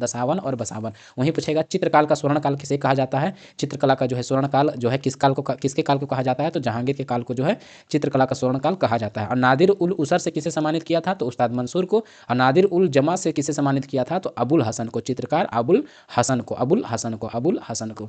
चलिए अब देखते हैं नेक्स्ट क्वेश्चन क्या कह रहा है। नेक्स्ट क्वेश्चन कह रहा है गजनी का जो है सुल्तान महमूद, गजनी का सुल्तान कौन था तो सुल्तान महमूद किस चोल राजा के समकालीन था। कौन सा चोल राजा के समकालीन था। गजनी के सुल्तान महमूद किस चोल राजा के समकालीन था तो राजेंद्र प्रथम। किस चोल राजा के समकालीन था तो राजेंद्र प्रथम चोल राजा के जो है समकालीन था। कौन समकालीन था तो गजनी, वही गजनी जो सोमनाथ मंदिर को लूटा था। अब देखते हैं चोल वंश, अब कौन सा वंश देखते हैं चोल वंश। अब चोल वंश में सबसे पहले देखेंगे चोल वंश के संस्थापक कौन था तो चोल वंश के संस्थापक हो जाएगा विजयालय। कौन हो जाएगा तो विजयालय। चोल वंश के संस्थापक कौन हो जाएगा तो विजयालय हो जाएगा। चोल वंश के वास्तविक संस्थापक पूछेगा, वास्तविक संस्थापक चोल वंश का जो है वास्तविक संस्थापक पूछेगा तो कौन हो जाएगा तो आदित्य प्रथम। कौन हो जाएगा तो आदित्य प्रथम। चोल वंश का जो है वास्तविक संस्थापक कौन हो जाएगा तो आदित्य प्रथम। चोल वंश का जो है वास्तविक संस्थापक कौन हो जाएगा तो आदित्य प्रथम हो जाएगा। चोल वंश का जो है वास्तविक संस्थापक कौन हो जाएगा तो आदित्य प्रथम हो जाएगा। चोल वंश की राजधानी पूछेगा, राजधानी चोल वंश के जो है राजधानी, चोल वंश का जो है राजधानी कहाँ था तो चोल वंश की राजधानी था तंजौर। कहाँ था तो तंजौर, और कहीं कहीं देता है तंजावुर। चोल वंश का राजधानी कहाँ हो जाएगा तो तंजौर हो जाएगा। चोल वंश के जो लोग था वो कौन सा धर्म को मानता था। चोल वंश के जो लोग है वो कौन सा धर्म को मानता था तो शैव धर्म को मानता था। चोल वंश के जो लोग है वो कौन सा धर्म मानता था तो शैव धर्म को मानता था। और चोल वंश का सबसे जो प्रमुख विशेषता है, चोल वंश का जो है सबसे प्रमुख विशेषता क्या है तो स्थानीय स्वशासन। चोल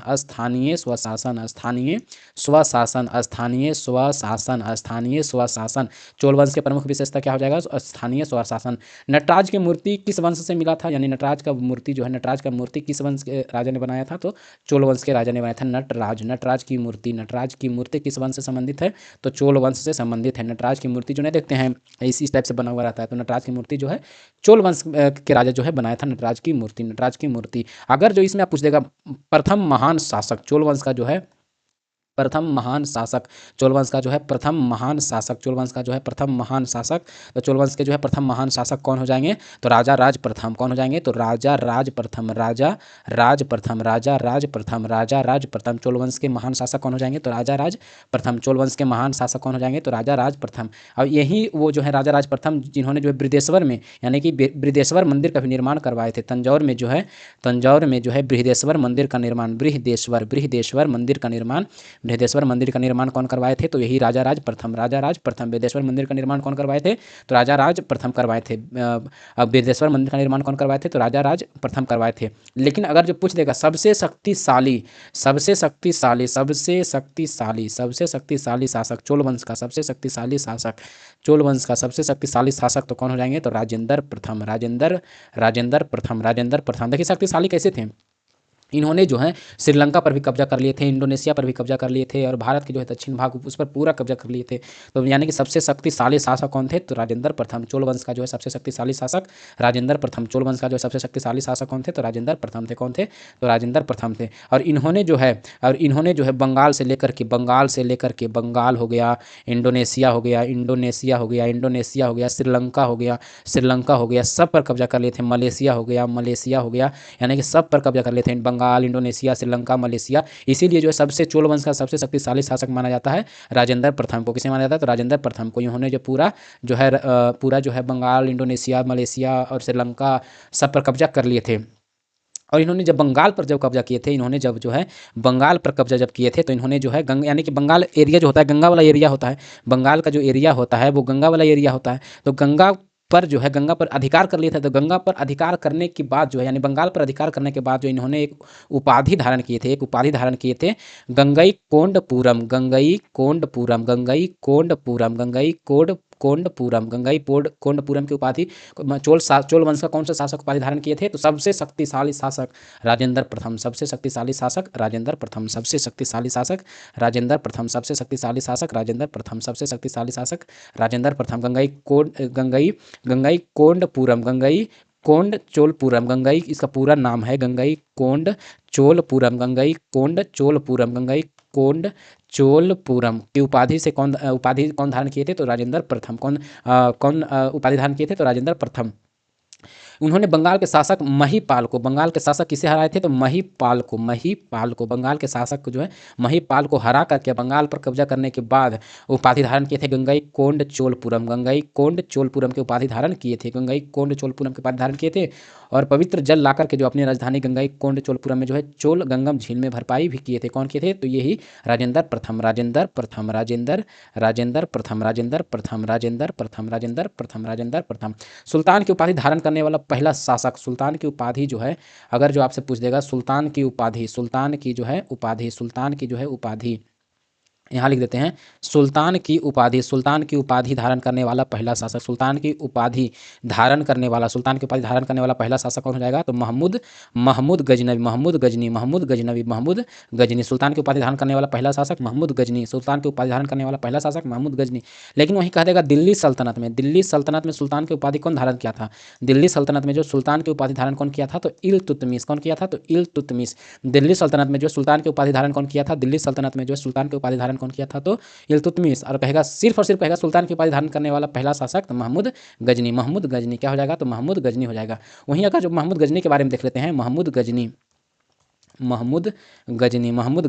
महमूद गजनी जो है 1025 ईस्वी में जो है अपने 16वें आक्रमण में जो है सोमनाथ मंदिर को लूटा था। सोमनाथ मंदिर को जो है लूटा था कौन से आक्रमण में? तो 1025 16वें आक्रमण में। और सबसे प्रसिद्ध आक्रमण यही रहा था, सबसे जो है प्रसिद्ध आक्रमण जो है महमूद गजनी का यही रहा था। और वहीं जो है 1027 ईस्वी में जो है अपने 17वें आक्रमण में जो है 17वें आक्रमण किसके विरुद्ध हुआ था? तो जाटों के विरुद्ध हुआ था। 17वां आक्रमण जो है किसके विरुद्ध हुआ था? तो जाटों के विरुद्ध हुआ था। किसके विरुद्ध हुआ था? तो जाटों के विरुद्ध हुआ था। किसके विरुद्ध हुआ था? तो जाटों के विरुद्ध हुआ था। 17वां आक्रमण किसके विरुद्ध हुआ था? तो जाटों के विरुद्ध हुआ था। और मृत्यु कहेगा महमूद गजनी का मृत्यु कब हुआ था? तो 1030 ईस्वी में हुआ था। मृत्यु कब हुआ था? तो महमूद गजनी का 1030 ईस्वी में हुआ था। ऐसे जो है मूर्ति तोड़ने के कारण जो है इसे बुत शिकन भी कहा जाता है। मूर्ति तोड़ने का कारण जो है इसे क्या कहा जाता है, तो बुत शिकन कहा जाता है, बुत शिकन कहा जाता है। मूर्ति भंजक कहा जाता है, बुत शिकन भी कहा जाता है, मूर्ति भंजक और बुत शिकन भी कहा जाता है। मूर्ति तोड़ने के कारण जो है बुत शिकन या मूर्ति भंजक भी इसे कहा जाता है। अब आइए देखते हैं नेक्स्ट क्वेश्चन। नेक्स्ट क्वेश्चन क्या करा, एक बार इसको रिवीजन कर लीजिए।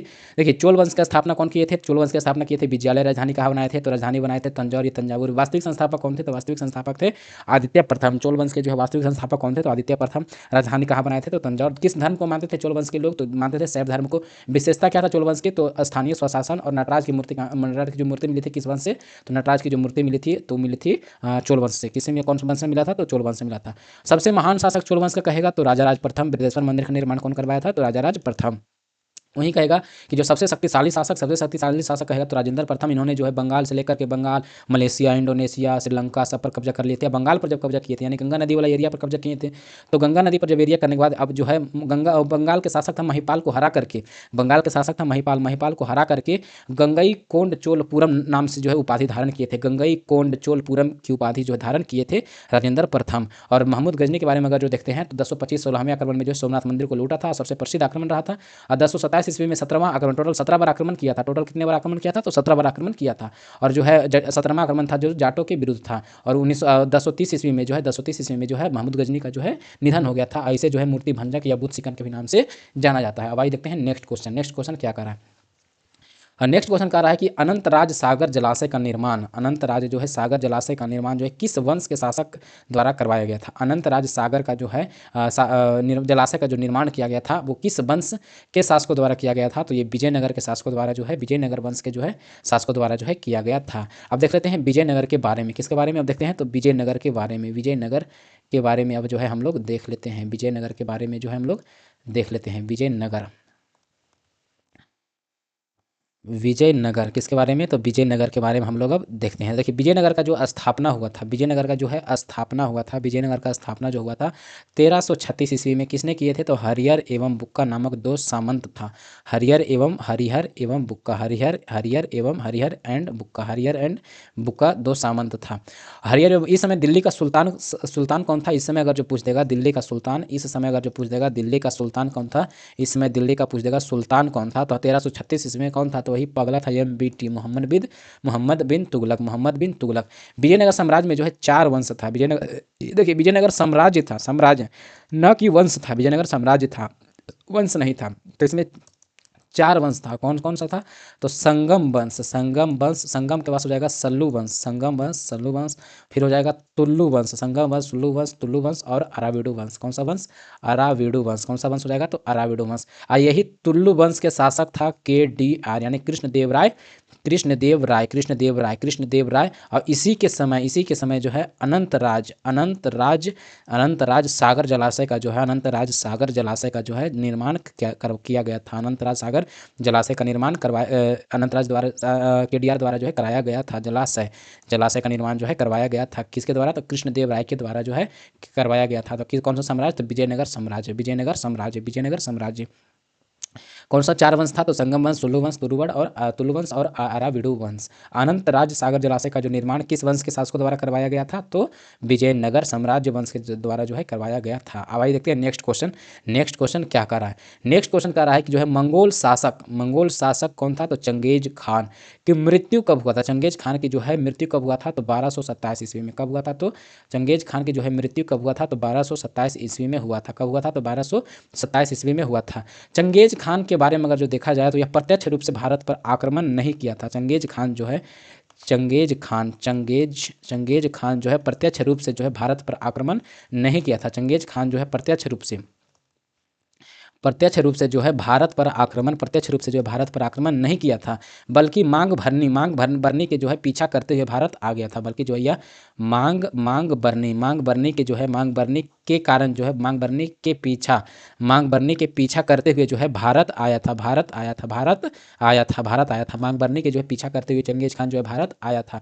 चंगेज खान भारत में प्रवेश कब किया था, तो भारत में जो प्रवेश किया था वो 1220 में किया था। कब किया था, तो 1220 में किया था। और 21 में फिर जो है दिल्ली के सुल्तान, 21 में फिर जो है दिल्ली के सुल्तान कौन था उस समय 1220। 21 में कौन था दिल्ली का सुल्तान, तो इल्तुतमिश। कौन था, तो इल्तुतमिश। उस समय दिल्ली का सुल्तान कौन था, तो इल्तुतमिश था। इल्तुतमिश ने देखा कि जो है चंगेज खान भारत आक्रमण करने के लिए आ रहा है, तो क्यों आ रहा है, तो देखा कि मांग भरने का पीछा करते हुए आ रहा है, तो इल्तुतमिश ने दिमाग लगा के मांग भरने को जो है यहाँ से भगा दिया था। सिंध पर आया था तो मांग भरने को भगा दिया था, तो चंगेज खान भी जो है फिर वहाँ से वापस चला गया था। चंगेज खान फिर जो वहाँ से वापस जो है चला गया था।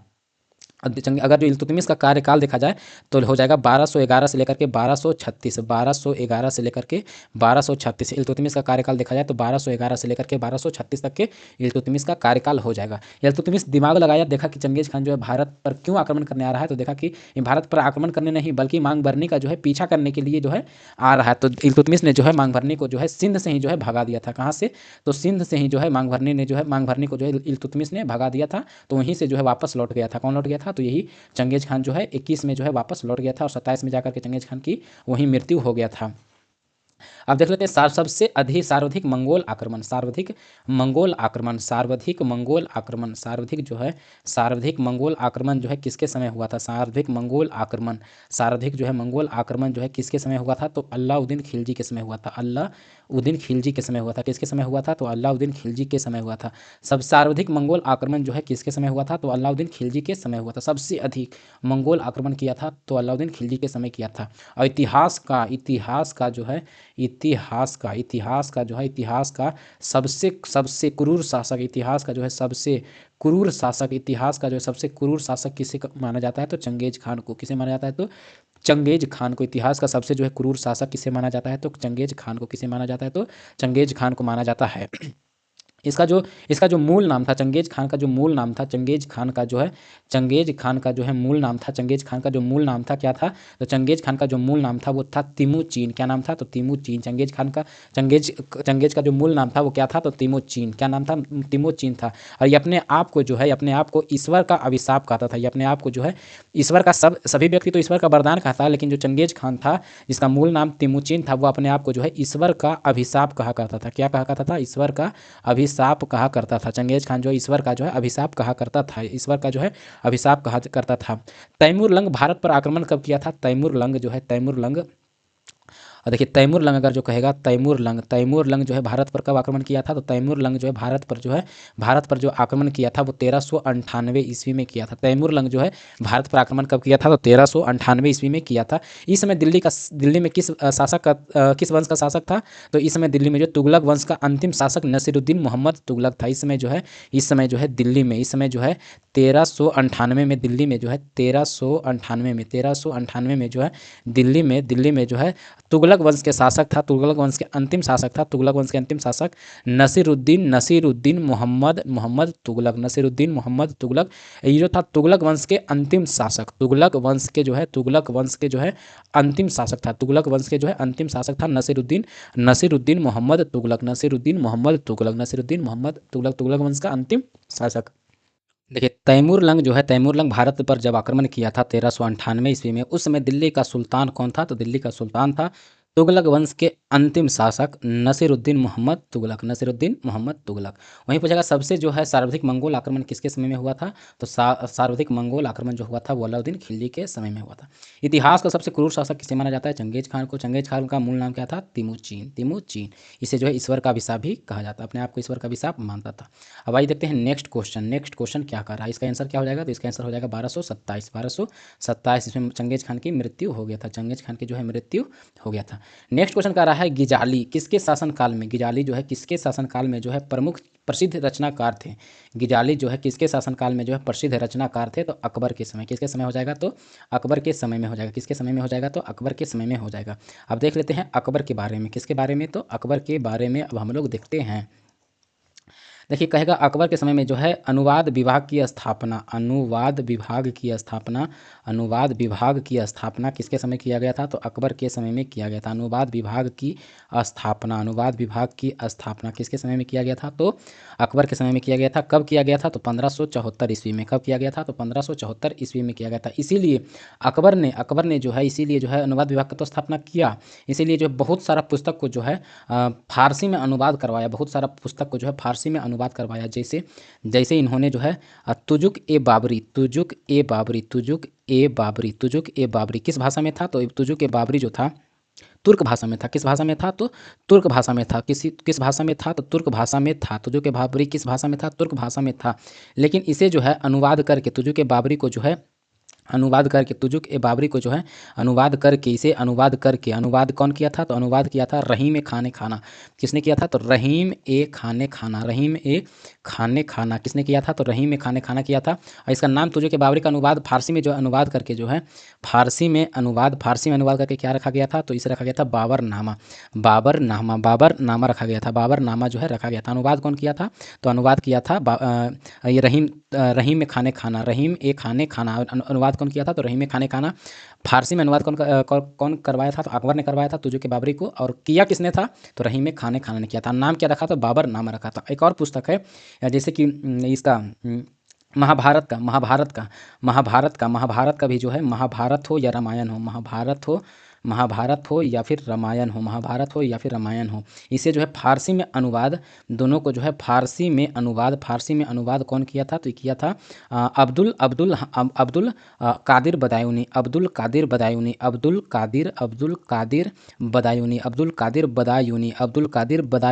कादिर बदायूनी महाभारत और रामायण को जो है फारसी में अनुवाद किया था। महाभारत और रामायण को जो है फारसी में अनुवाद किया था अब्दुल कादिर बदायूनी। और इसका नाम क्या रखा था? महाभारत का जो है फारसी में अनुवाद करके नाम क्या रखा था? तो रज्मनामा क्या रखा था? तो रज्मनामा रखा था। कौन क्या रखा था? तो रज्मनामा रखा था। देखिए दिल्ली सल्तनत और मुगल राजकीय भाषा, दिल्ली सल्तनत हो, दिल्ली सल्तनत हो, दिल्ली सल्तनत हो, दिल्ली सल्तनत हो, दिल्ली सल्तनत हो या मुगल राजकीय भाषा हो, या मुगल राजकीय भाषा हो, या मुगल राजकीय भाषा हो, या मुगल राजकीय भाषा, दोनों की राजकीय भाषा क्या था? तो फारसी था। क्या था? तो फारसी था। दोनों की राजकीय भाषा क्या था? तो फारसी था। दोनों की राजकीय भाषा क्या था? तो फारसी था। मुगल हो या दिल्ली सल्तनत हो, दोनों का राजकीय जो भाषा था वो क्या था? तो फारसी था। दोनों का राजकीय भाषा क्या था? तो फारसी था। अनुवाद विभाग की स्थापना अकबर ने कब किया था? तो 1574 ईस्वी में किया था। गिजाली किसके शासनकाल में प्रसिद्ध रचनाकार था? तो गिजाली जो था अकबर के शासनकाल में जो है प्रसिद्ध रचनाकार था। गिजाली जो था वो अकबर के शासनकाल में जो है प्रसिद्ध रचनाकार था। अनुवाद विभाग की स्थापना 1574 में अकबर ने किया था। तुजुक ए बाबरी जो कि तुर्क भाषा में किसने लिखा था? तुजुक ए बाबरी तो बाबर ने लिखा था तुर्क भाषा में, लेकिन इसका अनुवाद फारसी भाषा में किया गया था। किसके द्वारा? तो रहीम ए खाने खाना के द्वारा। और क्या नाम रखा गया था? तो बाबरनामा नाम रखा गया था। क्या नाम रखा गया था? तो बाबरनामा नाम रखा गया था। वहीं महाभारत को जो है फारसी में अनुवाद कौन किया था? तो अब्दुल कादिर बदायूनी किया था।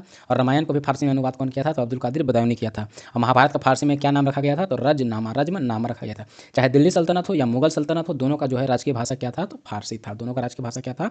तो फारसी था। वही देखते हैं नेक्स्ट क्वेश्चन क्या कर रहा है। नेक्स्ट क्वेश्चन कर रहा है कि स्वतंत्रता के अधिकारों में सबसे प्रमुख अधिकार कौन सी है? स्वतंत्रता के अधिकारों में जो है सबसे प्रमुख अधिकार कौन सी है? तो इकट्ठा होने की आज़ादी, या फिर भाषण, इकट्ठा होने की आज़ादी, या फिर भाषण और अभिव्यक्ति, या फिर हो जाएगा जीवन और व्यक्तिगत स्वतंत्रता का अधिकार, या इनमें से सभी। तो इसका अगर जो सही आंसर देखा जाए, करेक्ट आंसर देखा जाए, तो इसका सही आंसर हो जाएगा ऑप्शन सी, जीवन और व्यक्तिगत स्वतंत्रता का अधिकार। जीवन और व्यक्तिगत स्वतंत्रता का अधिकार। अगर जो आपके पास जीवन और व्यक्तिगत स्वतंत्रता का अधिकार रहेगा तो भी आप भाषण दे सकते हैं, तो ही इकट्ठा होने की आज़ादी मांग कर सकते हैं। लेकिन उसके लिए जो मेन है वो है जीवन और व्यक्तिगत स्वतंत्रता का अधिकार। जीवन और व्यक्तिगत स्वतंत्रता का अधिकार। जीवन और व्यक्तिगत स्वतंत्रता का अधिकार। नेक्स्ट क्वेश्चन देखते हैं। नेक्स्ट क्वेश्चन क्या कर रहा है? नेक्स्ट क्वेश्चन कर रहा है इसमें अगर जो और कुछ अगर जो इसमें सुधारना है तो देखिए, जैसे कि आर्टिकल 21 क्या कहता है? आर्टिकल 21 कहता है प्राण एवं दैहिक स्वतंत्रता, यानी कि लाइफ एंड पर्सनल लिबर्टी, जीवन और व्यक्तिगत स्वतंत्रता का अधिकार। या आर्टिकल 21 यही कहता है। आर्टिकल 21 में भी जो है इसे निजता का अधिकार भी आर्टिकल 21 में है। निजता का अधिकार हो यानी प्राइवेसी का अधिकार हो, या फिर सोने का अधिकार हो यानी कि नींद लेने का अधिकार हो, सोने का अधिकार हो, नींद लेने का अधिकार हो यानी कि सोने का अधिकार हो, सोने का अधिकार हो, या फिर विदेश घूमने का अधिकार हो, विदेश घूमने। देखिए देश के अंदर अगर जो घूमना है तो आर्टिकल 19 के तहत, और विदेश घूमना है तो आर्टिकल 21 के तहत। मनपसंद जीवन साथी हो, मनपसंद जीवन साथी रखना हो, मनपसंद जीवन साथी रखना हो तो आर्टिकल 21 के तहत। आर्टिकल 21 के तहत। निजता का अधिकार आर्टिकल 21 के तहत। सोने का अधिकार, नींद लेने का अधिकार आर्टिकल 21 के तहत। विदेश घूमने का अधिकार आर्टिकल 21 के तहत। मनपसंद जीवन साथी रखने का अधिकार आर्टिकल 21 के तहत। आर्टिकल 21 के तहत। अब आइए देखते हैं नेक्स्ट क्वेश्चन। नेक्स्ट क्वेश्चन क्या कर रहा है? नेक्स्ट क्वेश्चन कर रहा है कि भारत का जो है राष्ट्रपति एकल हस्तांतरणीय मत के जरिए समानुपातिक प्रतिनिधित्व के द्वारा निर्वाचित होता है। इसका निहितार्थ है कि क्या निहितार्थ है इसका? देखिए मतलब कि कहने का अर्थ यह है कि राष्ट्रपति का जो निर्वाचन होता है उसमें जो है कौन-कौन से भाग लेता है, यानी कि एकल हस्तांतरणीय मत के ज़रिए समानुपातिक प्रतिनिधित्व के द्वारा जो है निर्वाचित होता है। कौन निर्वाचित होता है? तो राष्ट्रपति निर्वाचित होता है। इसका निहितार्थ यानी कि निहित का क्या अर्थ है? तो इसका निहित का अर्थ है कि कोई भी किसी भी राज्य का किसी भी विधानसभा जहाँ निर्वाचित सदस्य हो, राष्ट्रपति के निर्वाचन में कौन कौन भाग लेता है? तो सभी राज्यों के जहाँ जहाँ विधानसभा है, सभी राज्यों के जो है जहाँ जहाँ विधानसभा है, सभी राज्यों के विधानसभा के निर्वाचित सदस्य सभी राज्यों के जो है विधानसभा के निर्वाचित सदस्य जहाँ जहाँ विधानसभा है वहाँ के बात कर रहा हूँ। और दो यूनियन टेरेटरी है, एक तो हो जाएगा दिल्ली और दूसरा हो जाएगा पुडुचेरी। एक तो हो जाएगा दिल्ली और दूसरा हो जाएगा पुडुचेरी।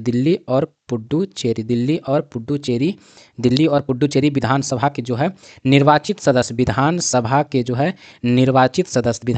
निर्वाचित सदस्य और लोकसभा और राज्यसभा के जो है निर्वाचित सदस्य भाग लेता है राष्ट्रपति के चुनाव में। तो क्या कर रहा है? प्रत्येक निर्वाचित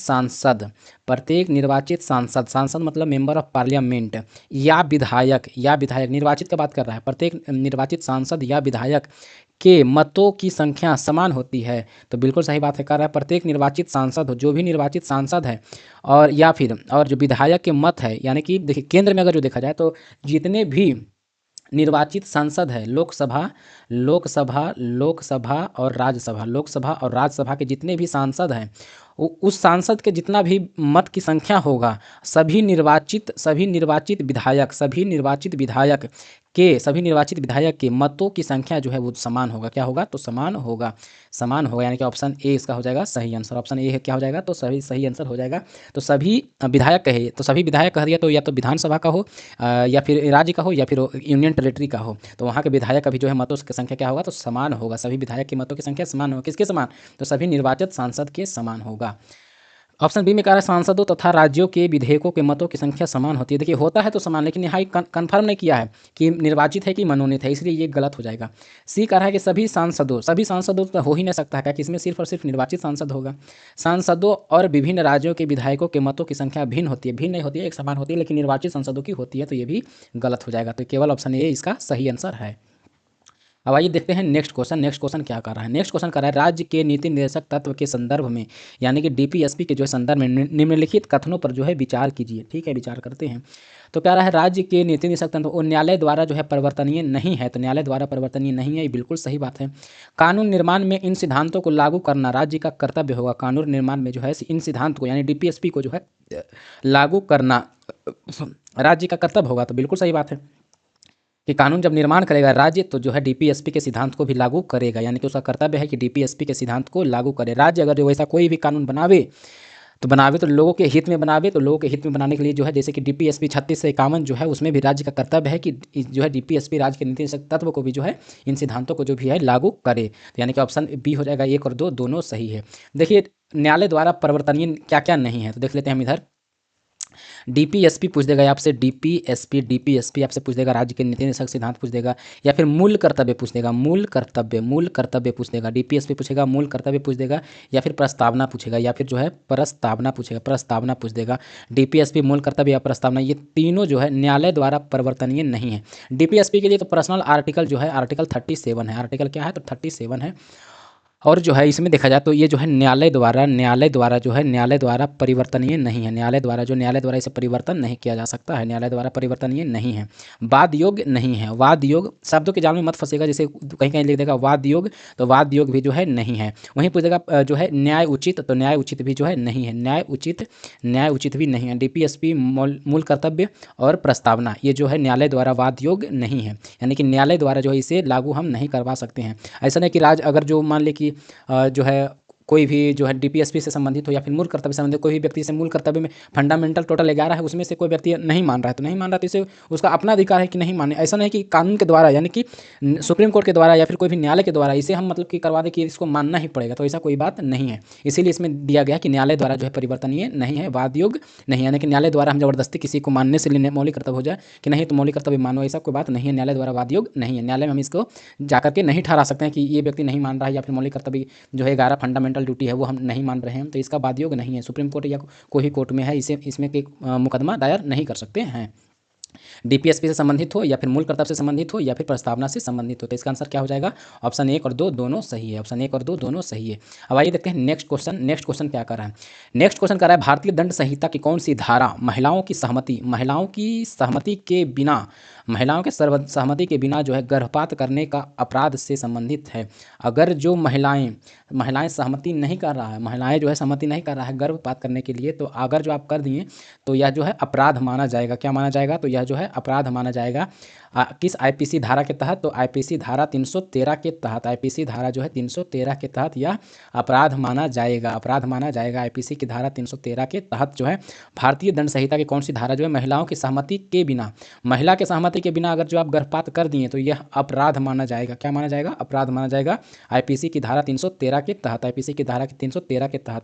वहीं आपसे पूछ देगा हाफ मर्डर आईपीसी की धारा, आईपीसी की जो धारा है वो 307 है। हाफ मर्डर करिएगा तो आईपीसी की धारा 307। और वहीं अगर जो फुल मर्डर कर देते हैं, फुल मर्डर जो कर देते हैं तो आईपीसी की धारा जो है 302, full murder 302, half murder 307, half murder 307 और फुल मर्डर कहेगा तो 302, आईपीसी की धारा 302।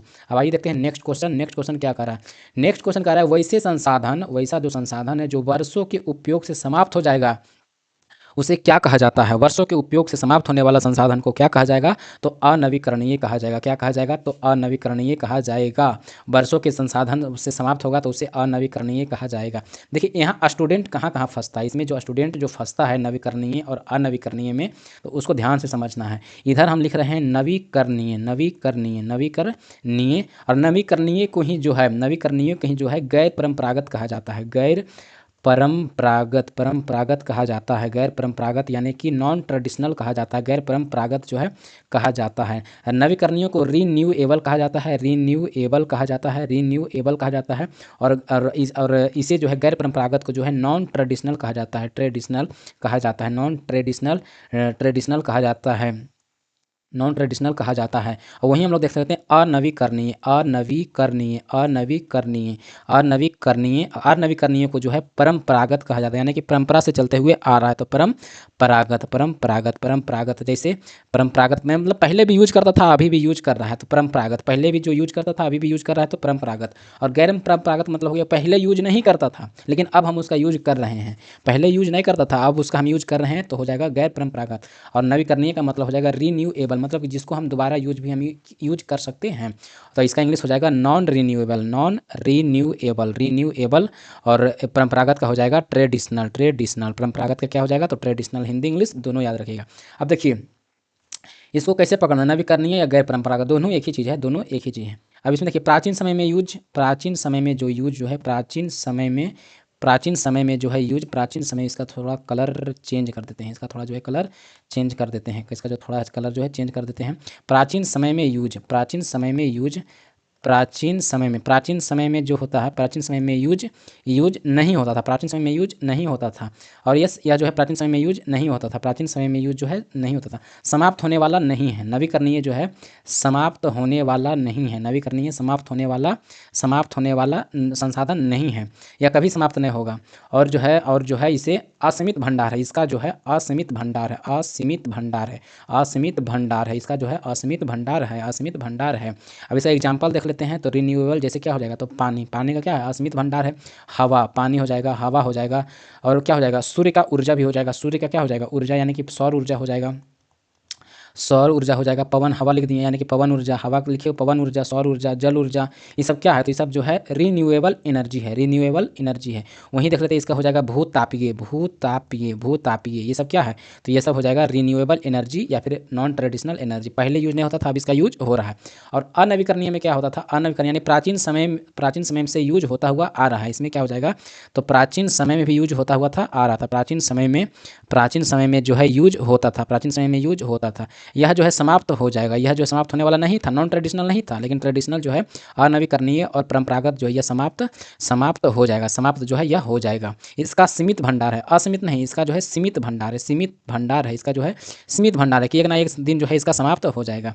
इसका एग्जाम्पल देख लेते हैं, तो एग्जाम्पल में जैसे हो जाएगा, क्या हो जाएगा, तो कोयला हो जाएगा, कोयला हो जाएगा, पेट्रोलियम हो जाएगा, कोयला हो जाएगा, पेट्रोलियम हो जाएगा, कोयला हो जाएगा, पेट्रोलियम हो जाएगा, और प्राकृतिक गैस हो जाएगा, प्राकृतिक गैस हो जाएगा, कोयला पेट्रोलियम और प्राकृतिक गैस हो जाएगा, कोयला पेट्रोलियम और प्राकृतिक गैस हो जाएगा, कोयला पेट्रोलियम और तो क्या कर रहा है, वैसा संसाधन जो वर्षों के बाद समाप्त हो जाएगा। तो समाप्त होने वाला कौन है, तो समाप्त होने वाला है अनवीकरणीय, अनवीकरणीय, अनवीकरणीय, अनवीकरणीय समाप्त होने वाला है।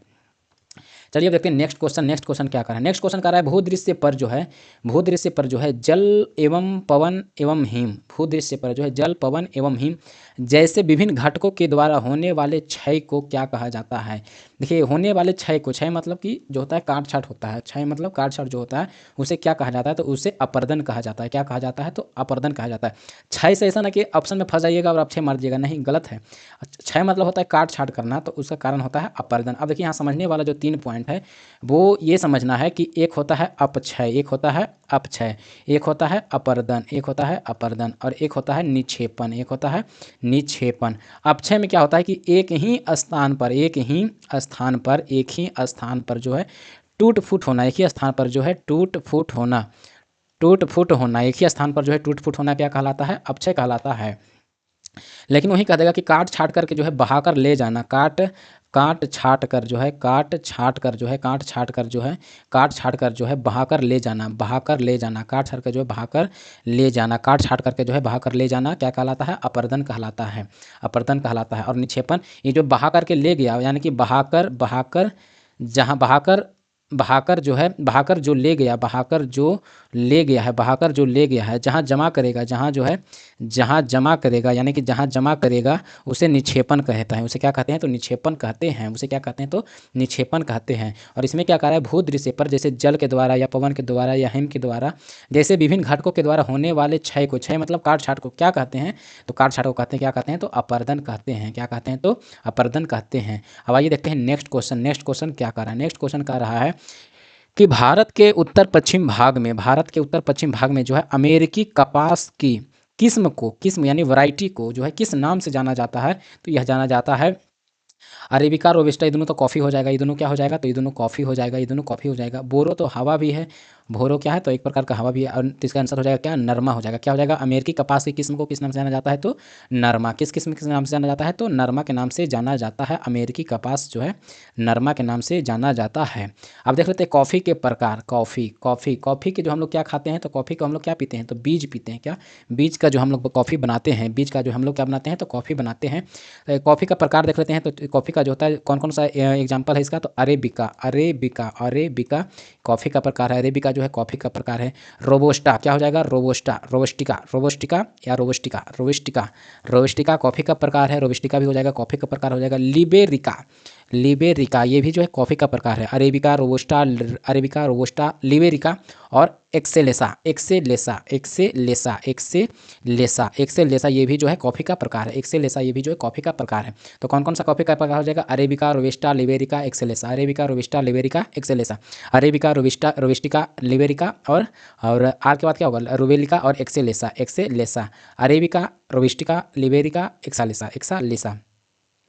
अब देख लेते हैं कि इसमें जो है टॉप मॉडल का जो है टॉप एकदम कॉफ़ी का जो किस्म है वो कौन सा है, तो अरेबिका है। टॉप किस्म जो कॉफ़ी का जो बीज है वो कौन सा है, तो अरेबिका है। अब आइए देखते हैं नेक्स्ट क्वेश्चन क्या कर रहा है। नेक्स्ट क्वेश्चन कर रहा है निम्नलिखित में से किस नदी को व्यथ के नाम से जाना जाता है। व्यथ के नाम से जाना जाता है।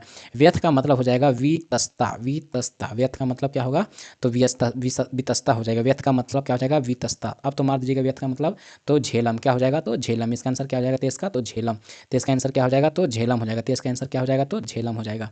वहीं देख लेते हैं कि जो है प्राचीन नदियों का नाम देख लेते हैं कौन कौन सा था। तो सबसे पहले देख लेते हैं झेलम। झेलम हो जाएगा, झेलम, चिनाब, रावी, झेलम, चिनाब, रावी, ब्यास, रावी, ब्यास, सतलज, सतलज, यमुना, सतलज, यमुना, सतलज, यमुना। तो झेलम का जो है प्राचीन नाम क्या था? झेलम का जो है प्राचीन नाम क्या था? तो झेलम का प्राचीन नाम था वीतस्ता। क्या नाम था? वीतस्ता। झेलम का प्राचीन नाम वीतस्ता। चिनाब का प्राचीन नाम क्या था?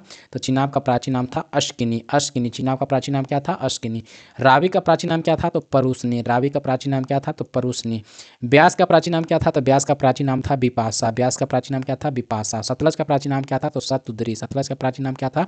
तो सतुद्री। वहीं यमुना का प्राचीन नाम क्या था? तो यमुना के प्राचीन नाम था कालिंदी। यमुना के प्राचीन नाम क्या था? तो कालिंदी। यमुना के प्राचीन नाम क्या था? तो कालिंदी। अब आइए देखते हैं नेक्स्ट क्वेश्चन। नेक्स्ट क्वेश्चन क्या कर रहा है? नेक्स्ट क्वेश्चन कर रहा है तीई पर्वत जो है किस राज्य में स्थित है? कौन सा पर्वत? तो तीई पर्वत। तो तीई पर्वत किस राज्य में स्थित है? तो नागालैंड। तीई पर्वत किस राज्य में स्थित हो जाएगा? तो नागालैंड। तीई पर्वत जो है किस राज्य में स्थित हो जाएगा? तो नागालैंड। तीई पर्वत जो है किस राज्य में स्थित है? तो नागालैंड में स्थित है। गिर पर्वत कहेगा तो गुजरात। गिर पर्वत कहेगा तो गुजरात। गिर पर्वत कहेगा तो गुजरात हो जाएगा। गिर पर्वत कहेगा तो गुजरात हो जाएगा। आइए देखते हैं नेक्स्ट क्वेश्चन। लोकटक झील कहेगा भी तो मणिपुर। लोकटक झील कहेगा तो मणिपुर। किबुल लमजा राष्ट्रीय उद्यान कहेगा तो मणिपुर। क्योंकि मैती जनजाति पाया जाता है मणिपुर। क्योंकि जब मैती जनजाति पाया जाता है मणिपुर। अब और जो लोकटक झील में जो घास है उसके उस घास को जो है किस नाम से जाना जाता है? तो फुमदी नाम से जाना जाता है। किस नाम से? तो फुमदी नाम से जाना जाता है। अब आइए देखते हैं नेक्स्ट क्वेश्चन। नेक्स्ट क्वेश्चन क्या कर रहा है? नेक्स्ट क्वेश्चन कर रहा है कोयला का जलना किस अभिक्रिया का उदाहरण है? कोयला का जलना जो है किस अभिक्रिया का उदाहरण है? तो कोयला कोयला जो बना होता है वो किसका बना होता है? कोयला जो होता है बना होता है किसका बना होता है? तो कार्बन का। तो कार्बन। और जलने के लिए जो है जलने के लिए क्या चाहिए? तो जलने के लिए क्या चाहिए? तो जलने के लिए चाहिए ऑक्सीजन। जलने के लिए क्या चाहिए? तो ऑक्सीजन। और उससे कौन सा गैस निकलेगा? तो गैस निकलेगा CO2। यहाँ पर क्या कार्य हुआ है? तो जोड़ने का काम हुआ है। तो संयोजन अभिक्रिया क्या हो जाएगा? तो संयोजन अभिक्रिया हो जाएगा।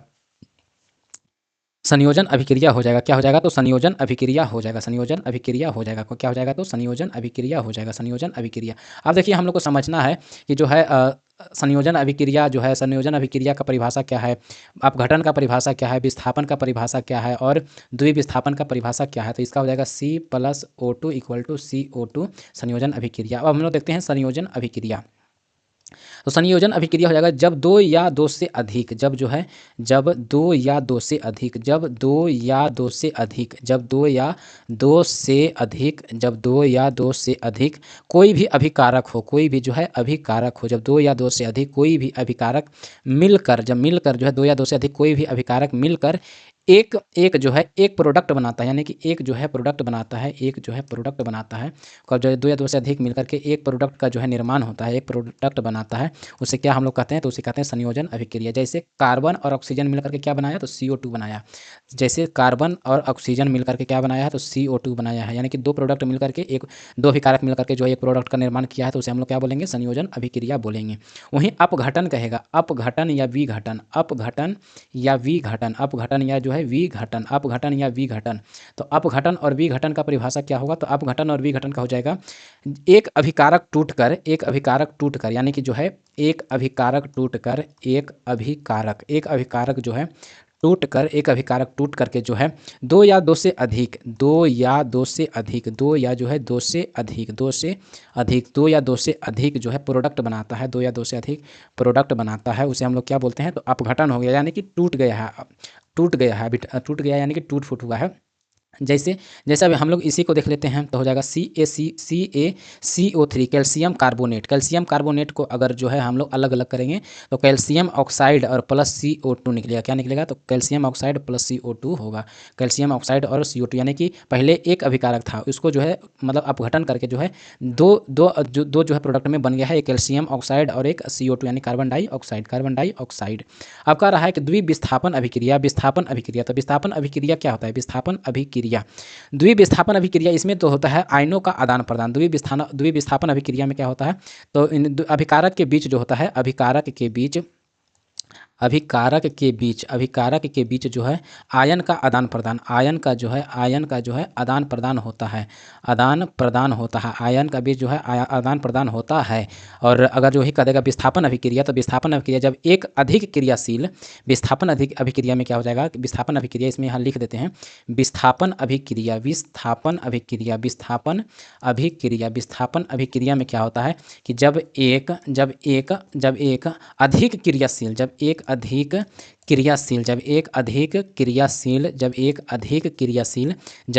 क्रियाशील तत्व दूसरे कम क्रियाशील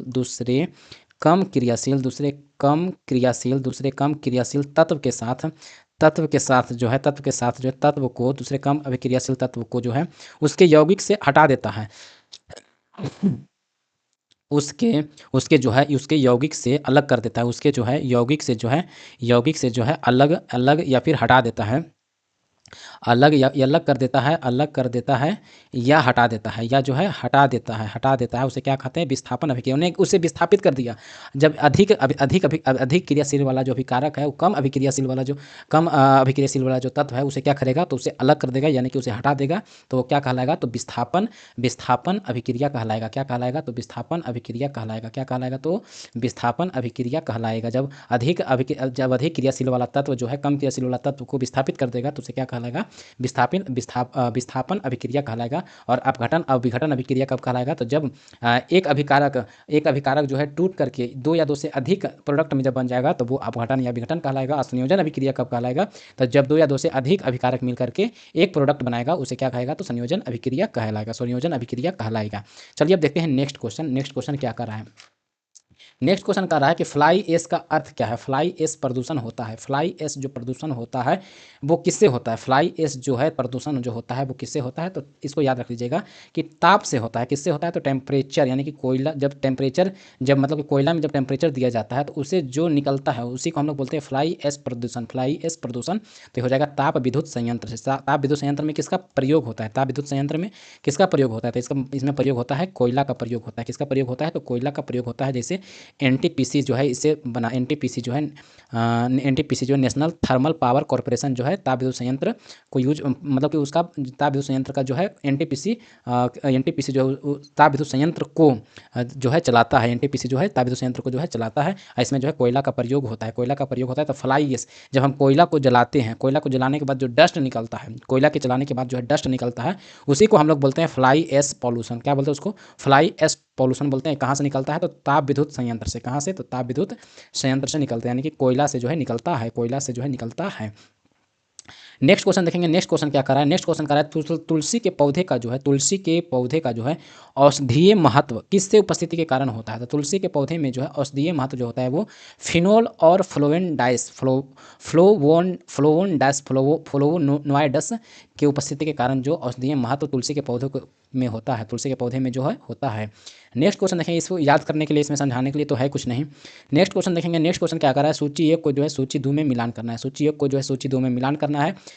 तो देखिए सोडियम बेंजुएट जो है इसमें जो है फलों के रस का परीक्षण करने के लिए, तो बिल्कुल सही बात है। जिसको भी जो जिसमें डब्बा वाला जो जूस होता है उसमें सोडियम बेंजुएट डाल करके रखा जाता है ताकि वो जो है उसमें जो है ख़राब ना हो। और कैल्शियम हाइड्रा ऑक्साइड का हो जाएगा। सल्फ्यूरिक अम्ल किसमें प्रयोग किया जाता है? तो सल्फ्यूरिक अम्ल हो जाएगा। तो या फिर कैल्शियम हाइड्रा ऑक्साइड देखिए कैल्शियम हाइड्रोक्साइड कहेगा तो कैल्शियम हाइड्रोक्साइड का हो जाएगा ब्लीचिंग पाउडर। जैसे देखिए इसमें जो होता है कैल्शियम हाइड्रा ऑक्साइड को अगर जो हम क्लोरीन के साथ अभिक्रिया करवाते हैं 40 डिग्री टेम्परेचर के ताप पर, 40 डिग्री जो है टेम्परेचर के ताप पर, तो क्या बनेगा? तो CaOCl2 बनेगा, यानी कि ब्लीचिंग पाउडर। क्या बनेगा? तो ब्लीचिंग पाउडर बनेगा। कैल्शियम हाइड्रोक्साइड को जब क्लोरीन के साथ 40 डिग्री ताप पर हम जब इसे अभिक्रिया करवाएंगे तो क्या बनेगा? तो ब्लीचिंग पाउडर बनेगा। CaOCl2 ब्लीचिंग पाउडर बनेगा। तो इसका हो जाएगा कैल्शियम हाइड्रोक्साइड का ब्लीचिंग पाउडर। और नाइट्रिक अम्ल का जो है विस्फोटक पदार्थ में यूज किया जाता है। नाइट्रिक अम्ल को जो है विस्फोटक पदार्थ में यूज किया जाता है, यानी कि रासायनिक उद्योग में। और सल्फ्यूरिक अम्ल को जो है पेट्रोलियम शोधन में प्रयोग किया जाता है। H2SO4 को जो है पेट्रोलियम शोधन में जो है प्रयोग किया जाता है, यानी कि इसका सही आंसर अगर जो देखा जाए तो क्या हो जाएगा? तो इसका हो जाएगा एक का हो जाएगा 1 और बी का हो जाएगा 3। एक का 1 और बी का 3, यानी कि option B is right answer. Option B is right answer. अब आइए देखते हैं नेक्स्ट क्वेश्चन का रहा है वह कौन सा आवश्यक तत्व है जिसका उपयोग प्रोटीन के जो है संश्लेषण में किया जाता है? तो प्रोटीन में क्या क्या होता है? तो प्रोटीन में होता है carbon plus hydrogen plus oxygen और प्लस नाइट्रोजन। तो वह कौन सा तत्व हो जाएगा? तो तत्व हो जाएगा नाइट्रोजन। कौन सा तत्व हो जाएगा? नाइट्रोजन।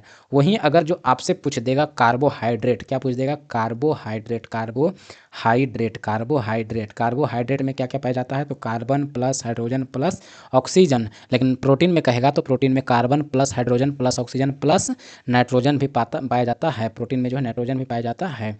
अब आइए देखते हैं नेक्स्ट क्वेश्चन। नेक्स्ट क्वेश्चन क्या कह रहा है? नेक्स्ट क्वेश्चन कह रहा है पादपों में जो है जाइलम उत्तक का कौन सा भाग भोजन भंडारण करता है? पादपों में जो है जाइलम उत्तक का जो है कौन सा भाग जो है भोजन भंडारण करता है? देखिए, भोजन भंडारण करेगा या पादप में हो जाइलम करे या फ्लोएम करे, वहाँ होगा तो पेरेनकाइमा होगा। कौन कौन सा होगा? तो पेरेनकाइमा। भोजन का भंडारण कौन करता है? तो पेरेनकाइमा करता है। तो जाइलम पेरेनकाइमा का इसका आंसर क्या हो जाएगा? तो जाइलम पेरेनकाइमा, जाइलम पेरेनकाइमा। अब देखिए, अब इसको समझना है जाइलम और फ्लोएम के बारे में, जाइलम और फ्लोएम के बारे में समझना है। तो देखिए, जटिल अस्थाई उत्तक, जटिल अस्थाई उत्तक, जटिल अस्थाई उत्तक, जटिल अस्थाई उत्तक, जटिल अस्थाई उत्तक दो प्रकार का होता है। जटिल अस्थाई उत्तक जो है दो प्रकार का होता है। जटिल अस्थाई उत्तक दो प्रकार का होता है। कौन कौन सा? तो एक तो हो जाएगा जाइलम, एक हो जाएगा जाइलम और दूसरा हो जाएगा फ्लोएम। जाइलम और फ्लोएम, जाइलम और फ्लोएम। जाइलम जो होता है वो मृत जटिल उत्तक होता है और फ्लोएम जो होता है वो जीवित होता है। फ्लोएम जो होता है वो जीवित होता है, फ्लोएम जटिल उत्तक होता है, ये मृत होता है। इसमें अगर जो जाइलम में अगर जो देखा जाए तो सबसे पहले हो जाएगा वाहिका। क्या हो जाएगा? वाहिका हो जाएगा। वाहिका के बाद क्या हो जाएगा? तो वाहिकाएं हो जाएगा। वाहिकाएं के बाद हो जाएगा जाइलम, जाइलम तंतु, जाइलम, जाइलम तंतु, जाइलम तंतु, जाइलम तंतु फाइबर, तंतु मतलब फाइबर, जाइलम तंतु फाइबर। और जो चौथा होगा हो जाएगा xylem parenchyma, xylem parenchyma, xylem parenchyma, xylem parenchyma, xylem parenchyma, xylem parenchyma. ये सब बाकी सब तीनों जो होता है, ये सब तीनों जो होता है वो मृत होता है। ये सब जो तीनों होता है वो मृत होता है। ये सब जो तीनों होता है, ये सब जो तीनों होता है वो मृत होता है। लेकिन जो जाइलम पेरेनकाइमा है ये जीवित होता है। ये क्या होता है? तो जीवित होता है। बाकी तीनों मृत होता है। जाइलम पेरेनकाइमा जो है जो कि जटिल अस्थायी उत्तक है, जाइलम के अंतर्गत वाहिकाएं होता है। जाइलम, वाहिकाएं, वाहिकाएं, जाइलम तंतु, और ये सब क्या होता है? तो मृत जटिल उत्तक जाइलम होता है, मृत जाइलम होता है। लेकिन जाइलम कहेगा पेरेनकाइमा तो ये जीवित होता है। ये क्या होता है? जीवित होता है। और ये जो है भोजन का भंडारण करता है। ये जो क्या करता है? तो भोजन का जो है भंडारण करता है। भोजन का जो है भंडारण करता है, भंडारण करता है। भोजन का जो है भंडारण करता है। भोजन का जो है भंडारण कौन करता है? तो यही करता है। भोजन का जो है भंडारण कौन करता है? तो यही करता है। अब वहीं इधर देख लेते हैं फ्लोएम के बारे में। तो फ्लोएम हो जाएगा चालनी कोशिका। फ्लोएम में हो जाएगा पहला क्या हो जाएगा? पहला तो चालनी कोशिका, चालनी कोशिका, चालनी कोशिका, चालनी कोशिका, चालनी कोशिका, साथी या सहचर कोशिका, साथी या सहचर कोशिका, साथी या सहचर, साथी या सहचर कोशिका, साथी या सहचर कोशिका, साथी या सहचर कोशिका। फ्लोएम तंतु हो जाएगा। बाकी दो चीज़ सेम रहेगा। यही दो, इसमें वाहिका वाहिकाएं, इसमें चलनी कोशिका और साथी या सहचर कोशिका, बाकी दोनों सेम रहेगा। एक हो जाएगा इसमें फ्लोएम तंतु, फ्लोएम तंतु, फ्लोएम तंतु यानी कि फाइबर, फ्लोएम तंतु यानी कि फाइबर। और हो जाएगा phloem, phloem parenchyma, phloem parenchyma, phloem parenchyma, phloem parenchyma. ये सब क्या होता है? ये सब जीवित होता है। ये सब क्या हो जाएगा? तो जीवित हो जाएगा। ये सब क्या हो जाएगा? तो जीवित हो जाएगा। तो जहाँ जहाँ पेरेनकाइमा है, अगर जो फ्लोएम के बारे में पूछता तो ये भी जो है भोजन भंडारण करता है। ये भी जो है भोजन भंडारण करता है, भंडारण करता है। फ्लोएम पेरेनकाइमा भी जो है भोजन भंडारण करता है। अब देख लेते हैं सरल अस्थायी उत्तक, सरल अस्थायी उत्तक, सरल अस्थायी उत्तक, सरल अस्थायी उत्तक क्या होता है? तो इसको शॉर्ट में याद रखिएगा, PCS, PCS। पी से हो जाएगा पेरेनकाइमा, पी से क्या हो जाएगा? तो पेरेनकाइमा, पेरेनकाइमा क्या होता है? तो जीवित होता है। सी, यस पेरेनकाइमा। सी से हो जाएगा कोलेनकाइमा, कोलेनकाइमा। और यस से हो जाएगा, यस से हो जाएगा अस्केलेनकाइमा, यस से हो जाएगा अस्केलेनकाइमा। यस से क्या हो जाएगा? तो यस से क्या हो जाएगा? तो अस्केलेन, अस्केलेन काइमा। यस से क्या हो जाएगा? तो अस्केलेन काइमा, अस्केलेन काइमा, PCS। ये क्या है? तो सरल अस्थायी उत्तक है। जटिल अस्थायी उत्तक नीचे हो जाएगा।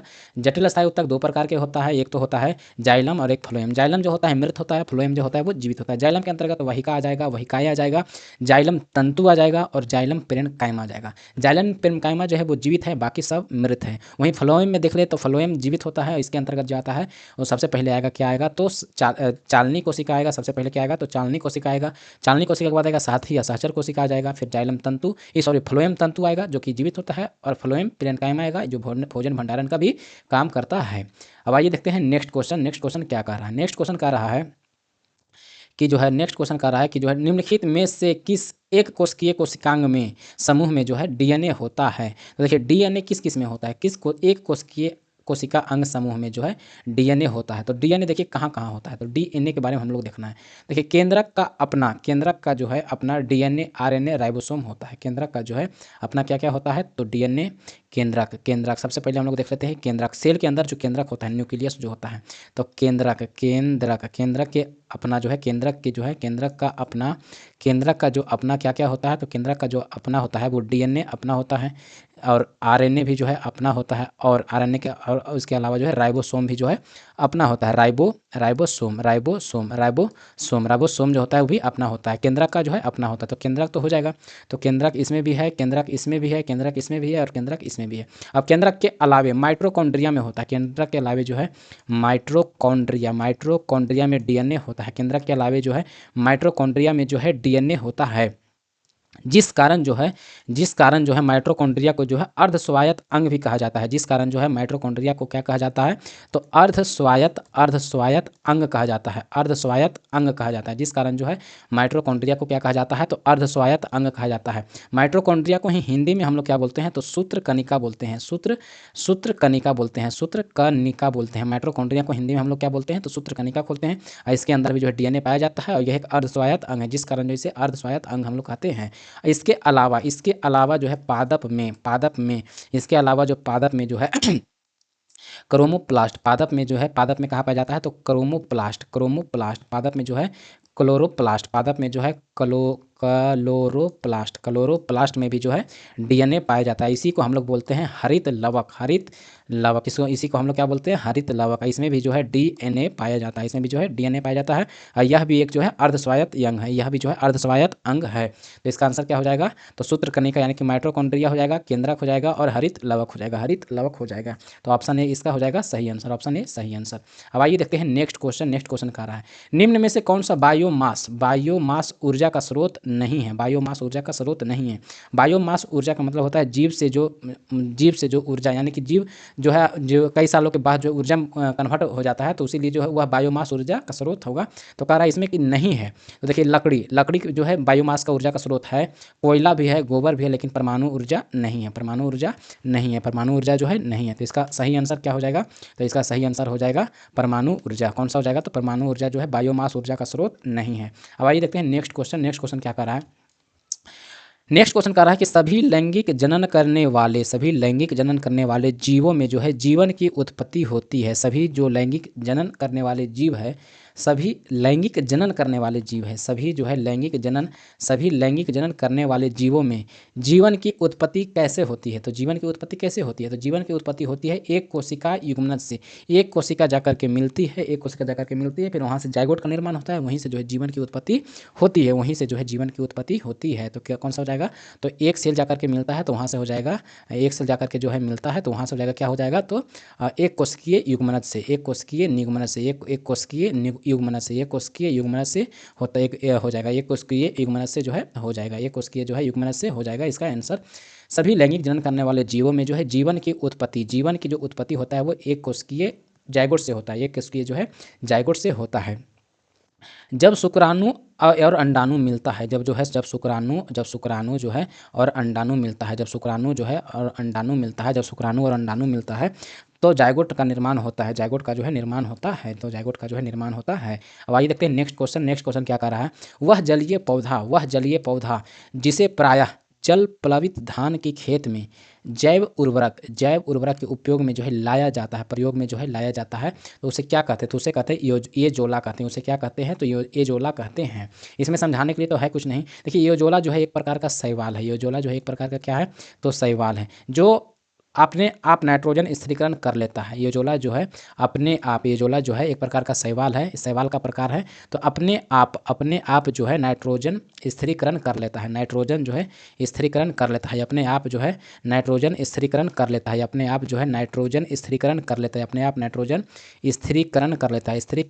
है, कौन कर लेता है, तो एजोला कर लेता है। इसीलिए जो है जलीय पौधा प्रायः जल प्लावित धान के खेत में जैव उर्वरक के रूप में प्रयोग किया जाता है। एजोला को जैव उर्वरक के रूप में, धान के खेत में जैव उर्वरक के रूप में किसका प्रयोग किया जाता है, तो एजोला को। एजोला एक प्रकार का क्या है, तो एजोला एक प्रकार का जो है वो शैवाल है।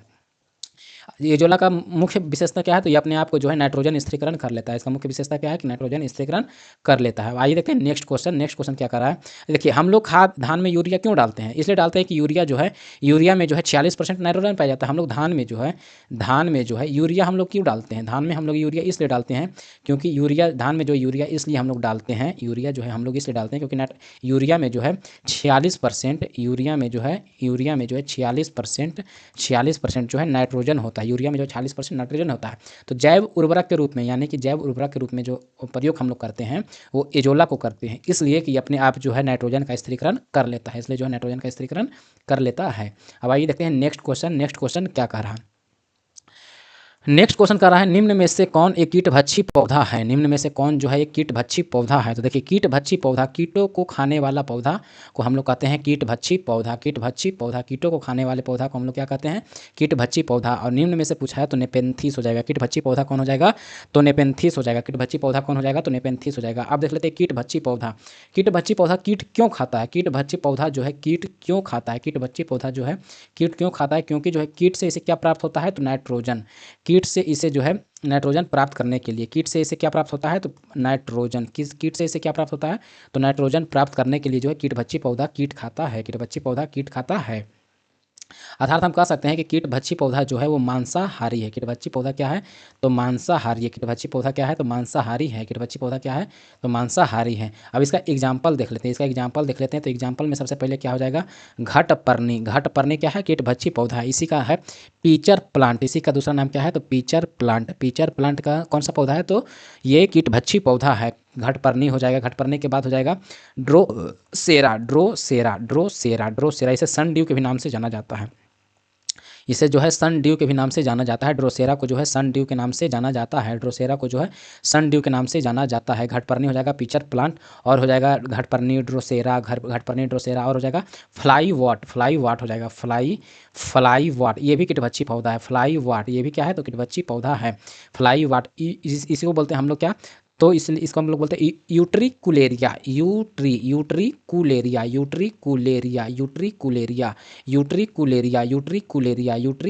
हम लोग बोलते हैं। इसी को हम लोग क्या बोलते हैं, तो यूट्रिकुलेरिया बोलते हैं। ब्लेंडर वाट ये भी जो है ये भी जो है कीटभक्षी पौधा है। ब्लेंडर वाट हो जाएगा, फ्लाई वाट हो जाएगा, ब्लेंडर वाट, घटपर्णी, ड्रोसेरा, यूट्रिकुलेरिया, ये सब क्या हो जाएगा, तो ये सब जो हो जाएगा वो कीटभक्षी पौधा है। और एक और हो जाएगा नेपेंथिस ये भी जो है कीटभक्षी पौधा है। नेपेंथिस भी जो है कीटभक्षी पौधा है। अब देखते हैं हम लोग परजीवी पौधा। परजीवी पौधा किसे कहते हैं, तो जो दूसरे पर जीवित हो, जो दूसरे पर मतलब दूसरा, जो दूसरे पर जीवित हो उसे हम लोग क्या कहते हैं, तो परजीवी कहते हैं। जो दूसरे पर जीवित हो उसे हम लोग क्या कहते हैं, तो परजीवी कहते हैं। परजीवी पौधा का एग्जाम्पल कौन सा हो जाएगा, तो हो जाएगा अमरबेल जिसको हम लोग बोलते हैं कसकुटा। अमरबेल को हम लोग क्या बोलते हैं, कसकुटा। अमरबेल को हम लोग क्या बोलते हैं, तो कसकुटा बोलते हैं। अब हो जाएगा एक अधिपाद। देखिए दूसरे पेड़ पौधा पर तो उगता है लेकिन भोजन स्वयं बनाता है। दूसरे पेड़ पौधा पर तो उगता है लेकिन भोजन स्वयं बनाता है, उसे कहते हैं हम लोग अधिपाद। उसे हम लोग क्या बोलते हैं, अधिपाद। इसका एग्जाम्पल हो जाएगा, अधिपाद का एग्जाम्पल हो जाएगा आर्किड। क्या हो जाएगा, सॉरी, आर्किड। क्या हो जाएगा, तो आर्किड हो जाएगा। क्या हो जाएगा, तो आर्किड हो जाएगा। क्या हो जाएगा, तो आर्किड। और सहजीव आर्किड हो जाएगा। क्या आंशिक परजीवी कहेगा, तो चंदन। आंशिक परजीवी कहेगा तो क्या हो जाएगा, तो चंदन हो जाएगा। आंशिक परजीवी कहेगा तो क्या हो जाएगा, तो आंशिक परजीवी कहेगा तो हो जाएगा चंदन का जो पौधा होता है वो आंशिक परजीवी होता है। और परजीवी कहेगा तो अमरबेल यानी कि कसकुटा। और अधिपाद कहेगा तो इसका एग्जाम्पल हो जाएगा आर्किड। अधिपाद का हो जाएगा आर्किड। अधिपाद का मतलब हो गया वैसे पेड़ पौधा जो दूसरे पेड़ पर तो उगता है लेकिन भोजन स्वयं बनाता है। अब आइए देखते हैं नेक्स्ट क्वेश्चन क्या कर रहा है। नेक्स्ट क्वेश्चन करा है निम्न में से कौन जो है सहजीवी संबंध बनाता है। सह मतलब साथ साथ जीवित रहना, जीवी मतलब जीवित रहना, तो सह मतलब साथ साथ, जीव मतलब जीवी मतलब जीवित रहना। तो कौन संबंध बनाता है, तो काई बनाता है। कौन बनाता है, तो काई बनाता है। सहजीवी संबंध का मतलब होता है साथ साथ जीना। साथ साथ जीना काई का मतलब हो जाएगा शैवाल। काई का मतलब हो जाएगा शैवाल, हो जाएगा साथ साथ जीना। शैवाल और कवक को मिलाने पर जो है शैवाल और कवक को मिलाने पर जो है लाइकेन प्राप्त होता है। क्या बनता है, तो लाइकेन बनता है। शैवाल और कवक मिलाने पर क्या बनता है, तो लाइकेन। और लाइकेन जो है वो वायु प्रदूषण का सूचक है। वायु प्रदूषण का जो है सूचक है। वायु प्रदूषण का क्या है, तो सूचक है। वायु प्रदूषण का क्या है, तो सूचक है लाइकेन। वायु प्रदूषण का सूचक है लाइकेन। अब आइए देखते हैं नेक्स्ट नेक्स्ट क्वेश्चन कर रहा है कि निम्न में से कौन सी विधि जो है राष्ट्रीय आय आकलन करने की विधि है। तो देखिए राष्ट्रीय आय आकलन करने की विधि, राष्ट्रीय आय आकलन करने की विधि, राष्ट्रीय आय आकलन करने की जो विधि है, आकलन करने की जो है 3 विधि है। राष्ट्रीय आय आकलन करने की 3 विधि है। कौन कौन सा? तो सबसे पहला हो जाएगा इनकम विधि, इनकम विधि को हम लोग बोलेंगे आय विधि, इनकम विधि को हम लोग क्या बोलेंगे? आय विधि। दूसरा हो जाएगा व्यय विधि, व्यय विधि को हम लोग क्या बोलेंगे? खर्च विधि। तो ये हो जाएगा व्यय विधि, दूसरा हो जाएगा खर्च विधि, और तीसरा हो जाएगा उत्पादन विधि। तीसरा क्या हो जाएगा? तो उत्पादन विधि। तीसरा हो जाएगा क्या हो जाएगा? तो कितना प्रोडक्ट का हम उत्पादन किए हैं, तो उत्पादन विधि। उत्पादन विधि, आय विधि, खर्च विधि और उत्पादन विधि, आय विधि, खर्च विधि और उत्पादन विधि, आय विधि, खर्च विधि और उत्पादन विधि। अब राष्ट्रीय आय हम लोग राष्ट्रीय जो आय निकालते हैं, नेशनल इनकम जो हम लोग निकालते हैं, वो हम लोग निकालते हैं किस पर? तो NNP, national net national product, net national product के फैक्टर कॉस्ट पर, ना कि मार्केटिंग प्राइस पर नहीं, फैक्टर कॉस्ट पर निकालते हैं। यानी कि निवल राष्ट्रीय आय हम लोग कहते हैं इसको प्रोडक्ट, निवल जो है net national product, net national product factor cost per जो है हम लोग निकालते हैं, फैक्टर कॉस्ट पर जो है हम लोग निकालते हैं। अब आइए देखते हैं नेक्स्ट क्वेश्चन क्या कर रहा है। नेक्स्ट क्वेश्चन कर रहा है अपने निवेश के बदले में एक शेयर धारक, अपने निवेश यानी जो भी हम निवेश किए हैं उसके बदले में एक शेयर धारक, मान लीजिए हम शेयर धारक हैं, उस हम निवेश किए हैं, तो हम क्या प्राप्त करना चाहेंगे? तो अवितरित लाभ या निवेश पर ब्याज, निवेश पर ब्याज तो नहीं, निवेश पर तो ब्याज नहीं हो सकता है, निवेश पर ब्याज नहीं, इनकम पर ब्याज मिलता है। जो भी हम जैसे जो भी मेरा जो पैसा है वो हम अगर जो बैंक में जमा करती हैं उस पर भी मिलेगा, निवेश पर नहीं मिलेगा। अब कह रहा है लाभांश एवं बोनस शेयर या निवेश पर लाभ, तो इसका क्या? लाभ नहीं मिलेगा, लाभ का अंश मिलेगा। क्या मिलेगा? जब हम निवेश करेंगे, जब हम जो बजट हम निवेश करेंगे, तो हम मान लिया हम एक शेयर धारक हैं, तो हमें क्या मिलेगा? तो लाभ का अंश मिलेगा। क्या मिलेगा? तो लाभ का अंश मिलेगा और बोनस शेयर मिलेगा, और बोनस जो है शेयर मिलेगा। तो इसका आंसर क्या हो जाएगा? तो बी हो जाएगा। इसका आंसर क्या हो जाएगा? तो बी हो जाएगा। अब देखते हैं नेक्स्ट क्वेश्चन क्या करा? आधुनिकीकरण में शामिल है। ये तो अपना जो है अपना खुद से जो है मतलब खुद सोच करके जो है ये क्वेश्चन सोल्व कर सकते हैं। तो आधुनिकीकरण में शामिल क्या क्या होगा? तो नवीन प्रौद्योगिकी का प्रयोग, तो सही बात है। सामाजिक दृष्टिकोण में परिवर्तन लाना, तो बहुत जरूरी बात है। अगर जो सामाजिक दृष्टिकोण में परिवर्तन नहीं लाएंगे और नवीन प्रौद्योगिकी लाएंगे तो उसका तो फिर मिसयूज होगा, तो इसलिए सामाजिक दृष्टिकोण में भी परिवर्तन लाना जरूरी है। तो ए और बी दोनों सही है। इसका मतलब हो जाएगा ऑप्शन सी, ए और बी जो है दोनों जरूरी है, ए और बी जो है दोनों सही है, ए और बी दोनों सही है। भाई देखते हैं नेक्स्ट क्वेश्चन क्या कर रहा है? नेक्स्ट क्वेश्चन कर रहा है कि पारिस्थितिकी तंत्र में जो है पारिस्थितिकी तंत्र के संदर्भ में जो है निम्नलिखित कथनों पर विचार कीजिए। ठीक है, विचार कर लेते हैं क्या कहना चाह रहा है। विचार करने के लिए कह रहा है कि जो स्वपोषी स्तर पर उत्पादन को प्राथमिक उत्पादकता कहा गया है। स्वपोषी का मतलब क्या हो गया? जो खुद भोजन बनाता है। तो खुद भोजन कौन बनाता है? तो पेड़ पौधा। खुद भोजन कौन बनाता है? तो पेड़ पौधा बनाता है। तो पेड़ पौधा जो है सूर्य का प्रकाश लेकर के जो है खुद भोजन बनाता है, यानी कि ये जो हो जाएगा प्रथम उत्पादकता, तो ये सही हो जाएगा। यानी कि प्रथम उत्पादन का है, प्रथम उत्पादकता हो जाएगा, तो ये सही है कहा है। उपभोक्ता नहीं है, ये उत्पादकता है, उपभोक्ता नहीं है बल्कि क्या है? उत्पादकता है। तो हो जाएगा यानी कि सूर्य के प्रकाश से जो है प्रकाश संश्लेषण करने से जो है पेड़ पौधा स्वयं भोजन बनाता है। इसका मतलब ये हो जाएगा ये स्वयं बनाता है भोजन, तो हो जाएगा स्वपोषी हो जाएगा। अब क्या कर रहा है? दूसरा कर रहा है द्वितीय उत्पादकता ही, याद रखिएगा, द्वितीय उत्पादकता ही जो है प्रथम उपभोक्ता होता है। द्वितीय उत्पादकता ही जो है प्रथम उपभोक्ता होता है। तो द्वितीय उत्पादकता का संदर्भ परपोषी मतलब दूसरे पर आधारित होना, दूसरे पर जो है भरण पोषण करना। परपोषी मतलब दूसरे पर जो है भरण पोषण करना। तो क्या कर रहा है? परपोषी स्तर के उत्पादन है, तो ये भी सही बात है। जैसे देखिए प्रथम उत्पादकता क्या हो जाएगा? तो पेड़ पौधा हो जाएगा। प्रथम उत्पादकता क्या हो जाएगा? तो पेड़ पौधा हो जाएगा। पेड़ पौधा को कौन खाएगा? तो पेड़ पौधा को खाएगा कौन खाएगा? तो इसको कोई जो है शाकाहारी जानवर खाएगा। कौन खाएगा? तो इसे कोई शाकाहारी जानवर खाएगा। तो शाकाहारी जानवर यानी कि ये तो दूसरा उत्पादकता है, उत्पादन के मामले में दूसरा है, लेकिन उपभोक्ता के मामले में पहला है। उपभोक्ता के मामले में क्या है? पहला है। उत्पादकता के मामले में दूसरा है। इसका मतलब इसका हो जाएगा ए और बी दोनों कथन सही है। ए और बी जो है दोनों कथन क्या है? तो सही है। ए और बी दोनों कथन सही है। अब आइए देखते हैं नेक्स्ट क्वेश्चन।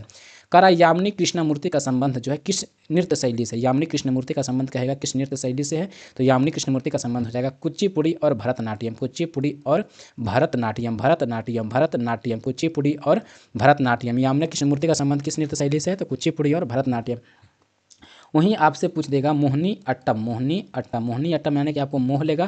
तो यानी कि जितना भी हीरोइन है, मोहता कौन है? हीरोइन। तो हीरोइन में हो जाएगा कौन कौन? तो हेमा हेमा मालिनी, हेमा मालिनी कहेगा तो मोहिनी अट्टम से, हेमा मालिनी कहेगा तो मोहिनी अट्टम से। श्रीदेवी कहेगा तो मोहिनी अट्टम से, श्रीदेवी कहेगा तो मोहिनी अट्टम से, श्रीदेवी कहेगा तो मोहिनी अट्टम से, श्रीदेवी कहेगा तो मोहिनी अट्टम से हो जाएगा। नेक्स्ट क्वेश्चन हम लोग देखेंगे। नेक्स्ट क्वेश्चन का रहा है निम्नलिखित जो है घटनाओं पर विचार कीजिए तथा इसे सही कालानुक्रम में व्यवस्थित कीजिए। सबसे पहले से प्रारंभ है, सबसे पहले से प्रारंभ करते हुए आखिरी गतिविधि तक के हमको चलना है।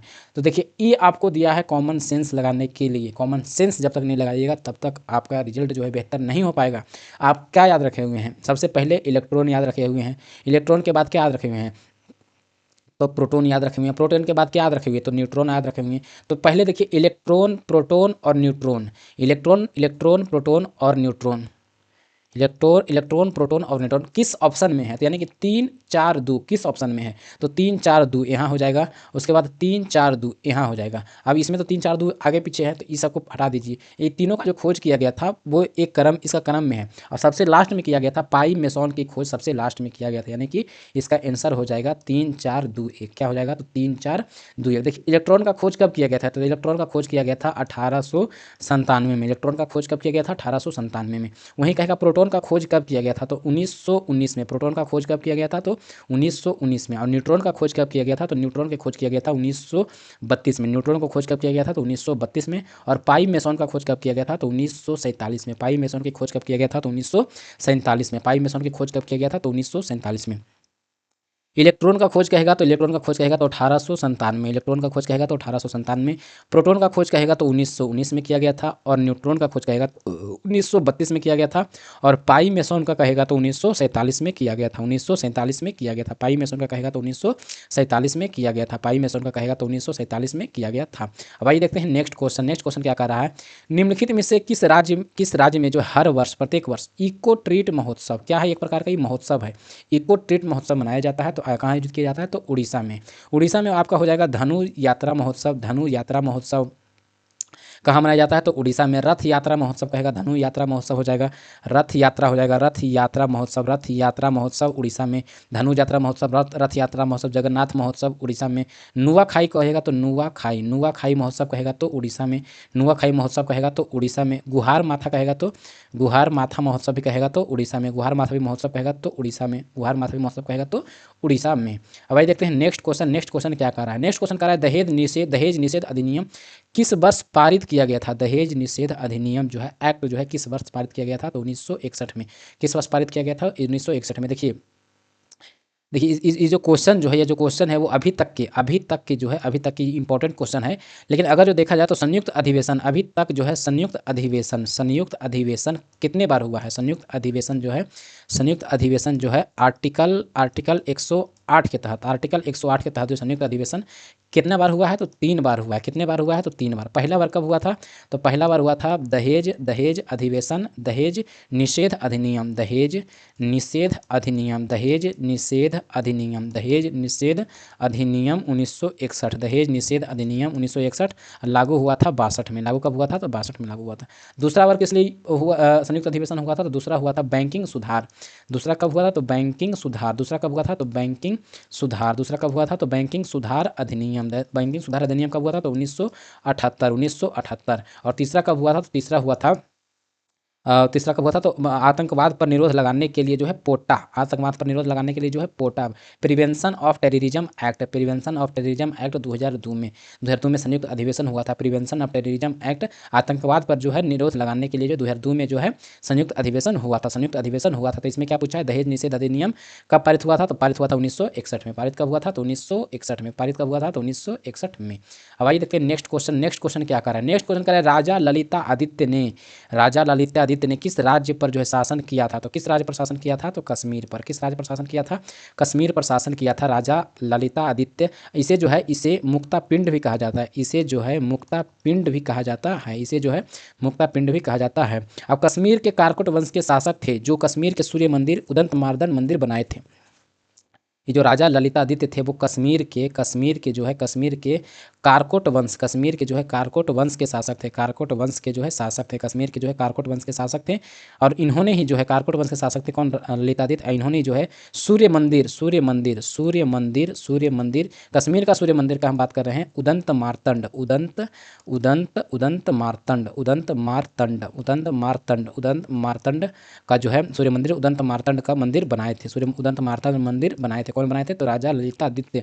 कौन बनाए थे? तो राजा ललिता आदित्य बनाए थे। किस वंश के थे? तो कारकोट वंश के थे, कश्मीर के कारकोट वंश से संबंध रखते थे। कश्मीर में देखो 3 वंश आया था, कश्मीर में कौन कौन सा वंश? तो कश्मीर में याद रखना है 3 वंश, कश्मीर में कहेगा तो कश्मीर में 3 वंश का याद रखना है, कश्मीर में जो है 3 वंश का याद रखना है, 3 वंश, 3 वंश कौन कौन सा? तो सबसे पहले कहेगा तो कारकोट, कारकोट, कारकोट कैसा रहेगा? तो कारकोट दुर्लभ रहेगा, कारकोट कैसा रहेगा? तो दुर्लभ रहेगा। तो कारकोट वंश का स्थापना किसने किया था? तो दुर्लभ वर्धन किया था। कौन किया था? तो कारकोट वंश का स्थापना कौन किया था? तो दुर्लभ वर्धन हो जाएगा।